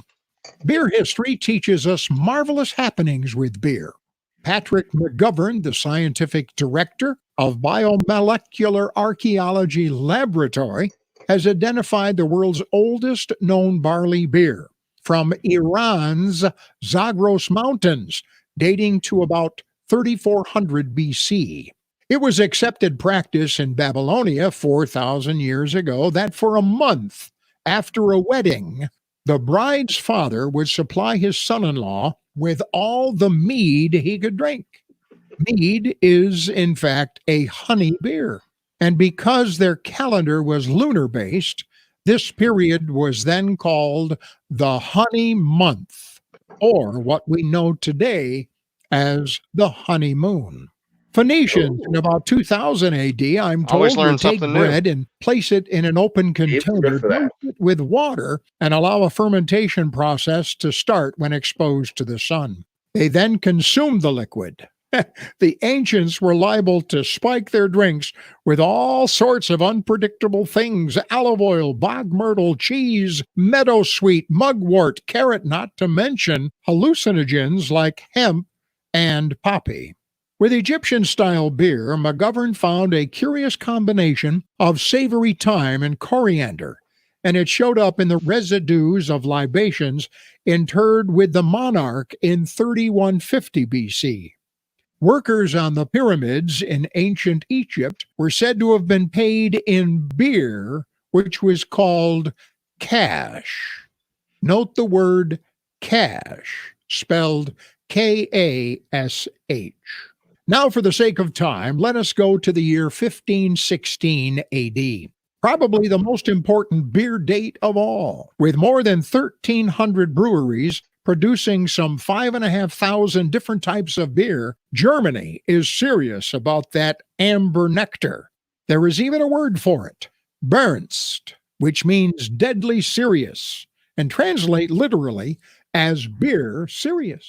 Now, this sober attitude applies particularly to the German beer purity law known as the Reinheitsgebot law. Introduced in 1516 by Duke Wilhelm IV of Bavaria, the decree allows only hops, barley, water, and later yeast. Now, for 500 years, this recipe has served Bavaria very well, and for the last century, the rest of Germany and the world. The Germans even played with both top versus bottom fermentation and developed Hefeweizen. It has been said that if the beer is cloudy, it's either bad beer or Hefeweizen. Now let's talk about the Oktoberfest in Munich. King Ludwig I married Princess Theresa Saxe-Heldenbergassen on the 12th of October in 1810. The citizens of Munich were invited to attend the festivities held on the fields in front of the city gates to celebrate the royal event. The fields were named Theresienwiese, Teresa's Meadow, in honor of the Crown Princess, and have kept that name ever since. Although the locals have since abbreviated the name simply to Wiesen, I'm told you can see the festival a mile away and smell it in two. Weiss beers are traditionally served with a slice of lemon to enhance their flavor. When cutting the lemon, be careful to use a clean, grease-free knife to ensure no oils from the fruit's rind will affect the beer's thick, creamy head. Spaten, which means spade in German, was one of the first companies to apply scientific methods to brewing. Interestingly, the brewery still delivers some of its product in Munich by horse and wagon. And There I are took a many picture of that. exceptionally good beers from Germany. However, now we must enter the Bierbuckle area of Europe, or as it is better known, the Beer Belt. The area I speak of is, of course, Germany, but other areas of Europe made beer that far surpassed the normal ale or lager. Czechoslovakia, previously mentioned, Austria, Poland, Denmark, England, Ireland. Let me pause there for a second. Just so you know, Budweiser was created in Czechoslovakia, and it was called Budweiss. And I've had the Czechoslovakian version, which is nothing like the American version. Oh, I'm sure. It's still there. Scotland, and my all-time favorite, Belgium. First, let's discuss England. For proof of their connections, I'll provide a story. Really? On April 10th, 1557, William Shakespeare's father, John, was appointed the ale conner. The job called for sitting in a puddle of brew until it dried, then observing if one's leather pants stuck to a wooden bench. This was done to reveal if extra sugars had been added to adulterate the beer. All right. Just so you know, like I said, I had pictures for all of this. Some very funny stuff. But I'll tell you what, when you do a search for leather pants and beer, wrong images start coming up from Google. Just a warning, don't do it. You got to be careful. Yes, England had many firsts in beer production. English beers were, of course, ales of prodigious order. As a matter of fact, a style of beer known as pale ale was developed in England. Coke, a distilled coal, had been first used for dry roasting malt in 1642. But it wasn't until around 1703 that the term pale ale was first applied to beers made from such malt. By 1830, the expressions bitter and pale ale were synonymous. Breweries tended to designate beers as pale ales, though customers would commonly refer to the same beers as bitters. It was thought that customers used the term bitter to differentiate these pale ales from other less noticeably hopped beers such as porters and milds. One problem for pale ale was the long trip the beer had to withstand from England to India. So they took the pale ale and doubled or tripled the hops to create a better preservation process, hence the term IPA, or India Pale Ale. And now you know. England has provided more than just wonderful beers. If you are ever fortunate enough to tour McMullen's Brewery in Hertford, England, you will learn this story. McMullen's is a very friendly brewery, family-owned for almost 2 centuries. They brew a delicious ale called AK, which sadly is not exported. At McMullen's, the brewmaster will tell you that one reason for their success is the water in Hertford. As in few other places in England, it is very pure and has a high gypsum content, which makes for a great beer. Gypsum is also, of course, one of the primary ingredients in sheetrock. So when someone has had too much to drink, he or she can quite properly be said to be plastered. Now let's swing into Belgium. Right. Brewing in Belgium dates to at least the 12th century.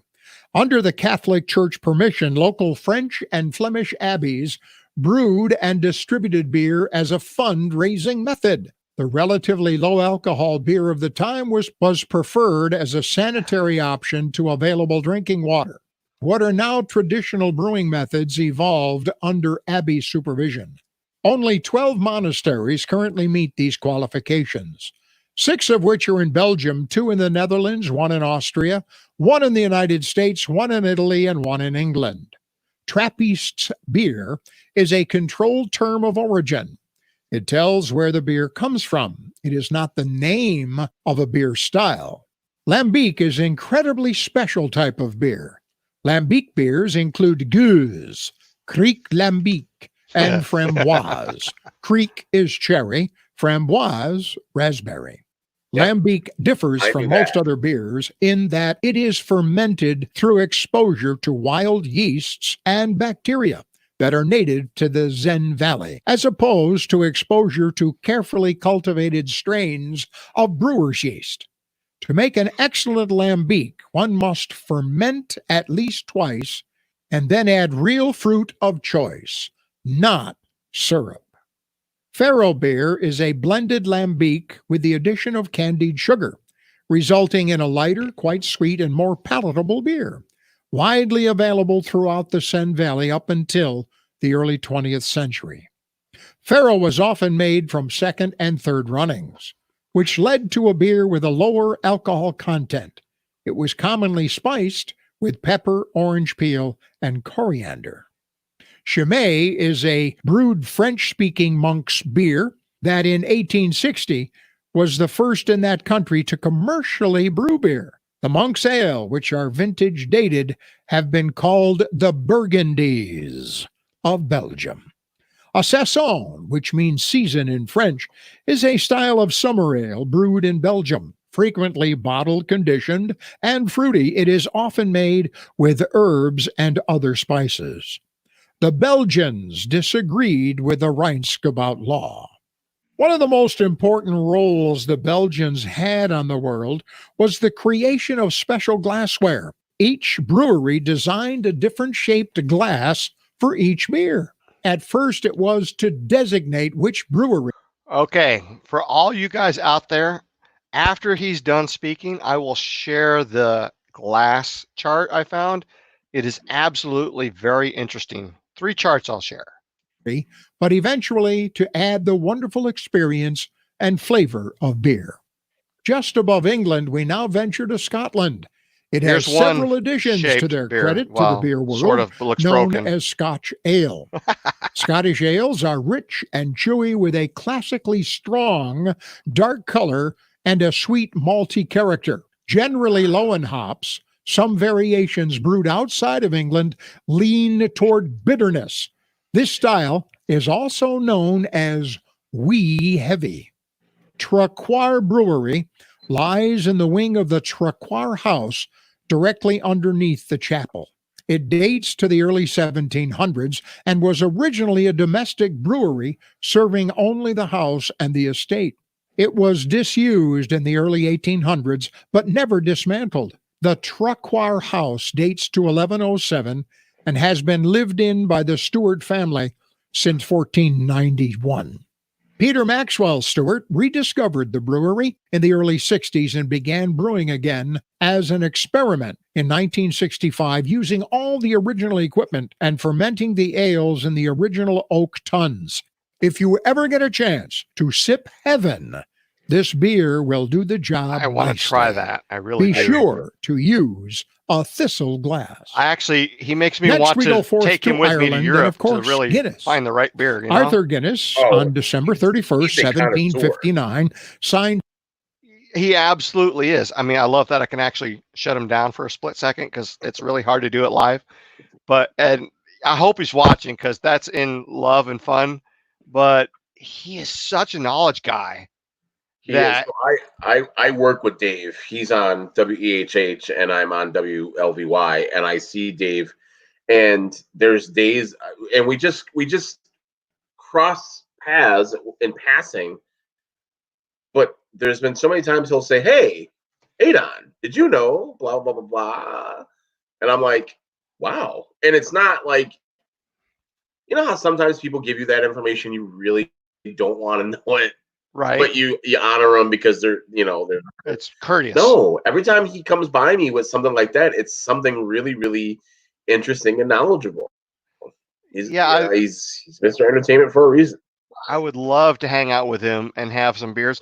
I showed you this, and I'm sharing this with the world, of course. So let's see, I'm put it in front of me. So this is I showed him because I listened to his thing that you're listening to now like 4 times, 5 really, and so he made me want to try this Trappist ale from Belgium.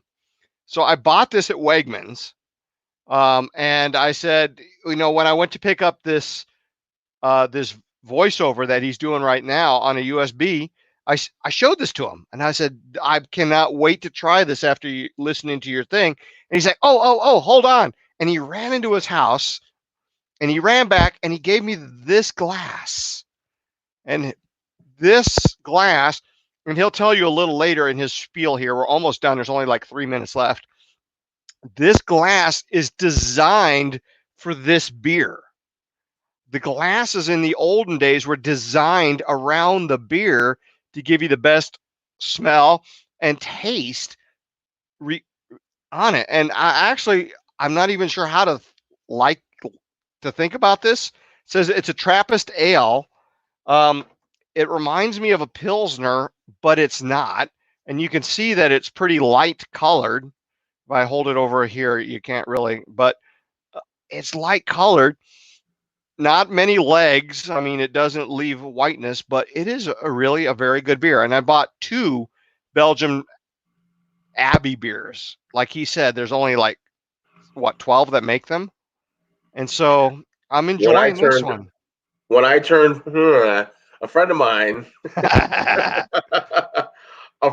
got me a genuine Belgian ale, and it was kind of surprising, but it was delicious. It really was. I was really, really surprised at how good it was. Yeah, I'm enjoying this. I've never had one before. I mean, yeah, like $5 for a bottle. But you know what? When you go to a bar, you spend $5 on a pint anyway. So go for it. All right, let's finish them up. It's a 9,000-year lease on a small, disused, and ill-equipped property at St. James Gate and starts to brew ale. Tradition has it that it should take 7 minutes to pour a proper pint of Guinness. No more, no less. Really? A coal black body poured into a glass becomes a floating platform for the off-white head or collar, a visual combination known as a parish priest. One marvelous story is, of course, the black and tan style, created by using the same amount of harp or bass or schmiddix on the bottom and Guinness layered over the top.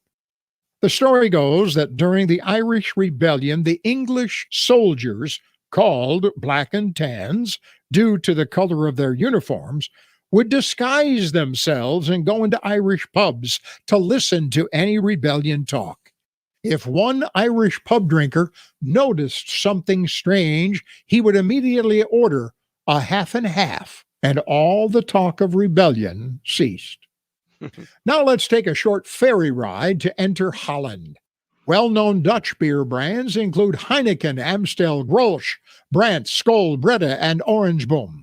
In Holland, in the 17th and 18th centuries, the windmills were fashioned with cloth covering all 4 sections of the wheel. If one tore or blew off, the windmill would turn erratically. So when a person was to drink too much, in Holland, they appeared to walk as if they were a windmill minus 1 sheet. Hence the phrase, 3 sheets to the wind. I rate beer on a 4-step process: color, aroma, taste, and lace. Lace is merely the residue that beer has on the inside of the glass once it's consumed. In Europe, it's lace. In America, it's referred to as legs. To date, I have sampled close to 5,000 beers. When I started this trek, there were about 18,000 beers in the world. Today, there are well over 38,000. Hearing plays an important role in beer appreciation. Listen to the psst of air escaping as you open a bottle. Then listen to the beer as it's being poured. As you watch the bubbles traveling to the surface, you should almost hear the excitement as they reach the surface. No need to discuss the major breweries in America, for American breweries use corn and or rice adjuncts He's not a added to fan. lager and pilsners during the brewing process. They add bulk and can be a partial substitute for hops and malt. In most instances, the corn may also contribute a little flavor. Adjuncts reduce the cost of the brewing process. And now a few more anecdotes about beer. Of course. Before the widespread use of thermometers, brewers tested the right temperature at which to add the yeast by carefully poking a finger, usually their thumb, into the heated mixture. Too hot, yeast dies. Too cold, yeast doesn't grow. Today, rule of thumb is still used as a guideline when exact measurements are unavailable. Many years ago in England, pub frequenters had a whistle baked into the rim or handle of their ceramic cups. When they needed a refill, they used the whistle to get some service. Wet your whistle is the phrase inspired by this practice. I love that. Nice beer thought. Now, glass has only been used in bars and pubs for about 100 years or so. Before that, mugs were made of pewter or silver or some other precious metal. The peasants and farmers, ordinary folk, couldn't afford such materials, so the local village pubs supplied jugs. These would be passed from person to person. They were probably similar in size to the pitchers of beer you can buy in many places today. But to be fair and to be sure, no one drank more than his share. The inside of the mug had a series of vertical pegs on one side. You would drink down to the next peg and then pass the jug to the person next to you. If someone in the group did or said something to displease the others or become a little overly involved, they would make him skip around, hence taking him down a peg. And that is my beer story. Thank you, Dave. Oh, thank you, Dave. It was amazing, the things that he says. And, you know, the entire thing about Dave is he was supposed to give me 5 minutes worth of, 10 minutes worth of stuff. And he gave me this. He's like, you know, sorry, it was 20 minutes. Dave doesn't know what 5 minutes. There's no such thing as 5 minutes with Dave.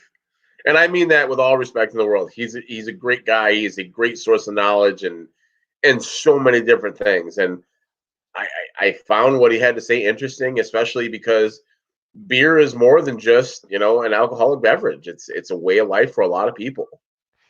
You know, it really is. And I've thoroughly enjoyed listening to him and learning from him. I spoke with him on the phone before this for like 30 minutes.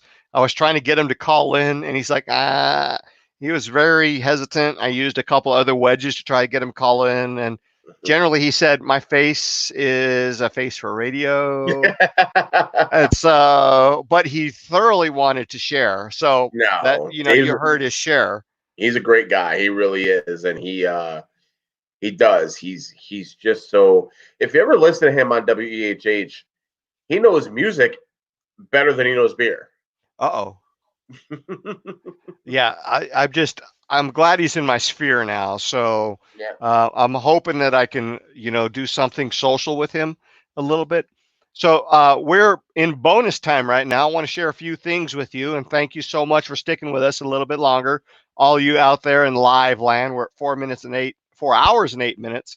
But so here's this is some of the stuff I found to I was going to show during his presentation that I couldn't, but some of the good stuff here. So this is from Barley to Beer, the color of flavor specialties. Now you'll notice at the bottom, you got 1.2 L for a Pilsen all the way to a black barley at 500 L. L is the darkness scale of beer. Did you know that, Adon? Did not know that. It's called a Lovier or Lovel or something, love something or other. And my beer infused brain can't remember the exact word, but So you can see as you start getting over there, the higher the L's, the darker the beer. So that's chart number 1, and I have 3 of them. Chart number 2. So same thing as they start going down or up the Levure or level scale. The different things as they start going there, and you start looking at bitterness units on the left. But my chart I love is on the right. Remember at the very beginning we showed that all beers fall into ales or lagers. You remember that? Right. So here's a nifty way of looking at it. So you got from fruity to malty, from sweet to bitter. And then you start looking at where things fall. So as far as if you look in the top right-hand corner, you got Eisbach. That is one of the highest alcohol volume beers. And the only reason I know that is I put together a quiz for those of you in the Zoom room. But there's other things over there, and you kind of start seeing where things fall in there. So you got a Berliner Weiss, which I do like on the bottom left, and there's the Belgians down there, and the Pilsner is in the bottom right. So it's kind of interesting where the beers fall. So if, for example, you like a Hellesbach, which is in the top right center, you might consider a Munich Dunkel or a Vienna or maybe a Kolsch or an American Brown, because now you can start seeing what's near you. So I found this particular one a bit interesting because of the way things go. And to me, with beers, it's always interesting to figure out, okay, I don't want to be an IPA guy. What's near me, and then start learning, because it's not just about what you like. And then here's the last one before we sign off. This is the beer glass chart. As he talked about the beers, and in Belgium, what they did, as a reminder, is they designed the glasses around their beer. And if you recall, he said when people were tasting, they would know the style of beer based on the shape of their glass. And so there were a lot of different glasses. He talked about kind of a Scottish ale over there, and he told you had to drink it in a thistle. And so this is a thistle glass. And so there's the silver one, but look at that one. That's very close to what Adam was showing us on his glass over there. So when we come back over here, and if you start looking, that's actually the glass that he gifted me. On the top left is the Westmiller Trappist, designed for the beer that I bought, which is why he almost clapped like a little boy when I showed him, look what I bought. And he's like, oh, I got something for you. And he went into his house, and he must have dusted it off. He's like, I have 3 of these. One is a traditional one that was built probably 100 years ago, and I have 2 more of these. I'm gifting you one. I felt so honored. But it's interesting when you start going down here, and I knew this, and remember, these are just Belgian beers. When you start looking at something like a Hefeweizen, this is the traditional Hefeweizen glass, and so there, of course I would have that because I like Hefeweizens, but there's a lot of different things out there. So we're at the end of our time, and actually we're at 4 hours and 12 minutes. So we're 13 minutes past our time. Figure that. Hard to keep time with beer, right? Exactly. Adon, I want to thank you so much for joining us at the last minute on this. Tom, For my all pleasure. Thank you. Anytime Go. It's beer. So for all of you out there that are still watching us, thank you so much for joining. Let me throw this ticker back on for the last minute as we go for the last show. This is a fundraiser. We're going to keep the lines open for till the end of the weekend, because I'm going to ignore them until Monday. And so please consider buying a shirt.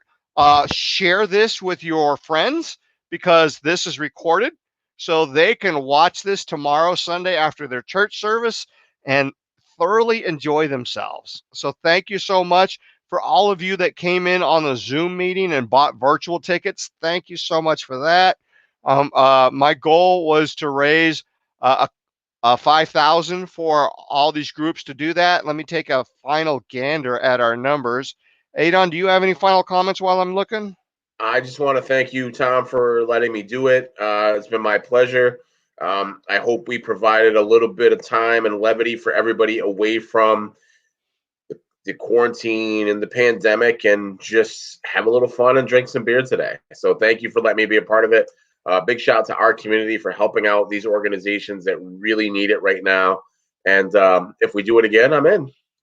You know, I'm so glad you ended with it with if we do it again, because you know, I have no idea when Governor Cuomo is going to allow us to do things. We ended up with, let's see, 64 orders right now at 3310. And let me look at our online auction, because that is going to end, right about now. Okay. Let's see where we're at. So we're at 3310 for that. And online auctions raised an additional $461 so far. So holy cramoly. So we did close to my guess. I mean, you know, we're at basically almost $4,000. Attaboy. Congratulations, the Elmira community. And of course, it's not Absolutely. done yet. We've got the weekend. So the best way to continue throwing this in, I'm not going to shut anything down at Elmira Beer Fest until Monday, when I feel like getting on the computer again. That's when I will turn things off. I'll start ordering the shirts. So please, if you're just coming in, you can do this. You can share with all your friends, buy the shirt, share you out. Oh, look at this. We have people commenting right now. Let's see. I'm going to throw some last minute comments. We got Daniel Gell. Nice job, everyone. Thank you, Daniel. I so appreciate that you stick with us this late. Who else is over here? We've got Vicky. Thank you and stay safe. Yep. Dick Dubois. I did say that right. Thank you, Adon. A double thank you, Adon. You've been a big supporter of Elmira Rotary, particularly Dancing with Our Stars in this, which, you know, I'm going to, you know, I would throw the commercial on, but you should be a Rotarian. Just saying. I know it's in the works. It's been in the works. I'm just, you know, I get so busy with doing so many things, but Randy's been trying to get me for so long, and Lorraine's trying to get me for so long, and so many people, but it's in the works. It's coming. I'll give you, here's something that you might be able to pitch. And I'm telling this to everybody. We actually have a corporate membership. So maybe you could get the radio station to buy the membership, and we could get you. And you said that I can't even think of his name. Too many beers. Who just spoke for 19 minutes? Dave Siskin. Thank you. So if we could get Dave Siskin in there, you know, if they, and you allow it up to 4 members. So maybe the radio station can buy a membership, and you and Dave and a couple others could be on. We'll see if we can make that happen. Let's see if we can make that happen. That's awesome. So that being said, everybody out there in land, please enjoy your weekend. Stay safe. Have a good time. We're going to end the broadcast right now.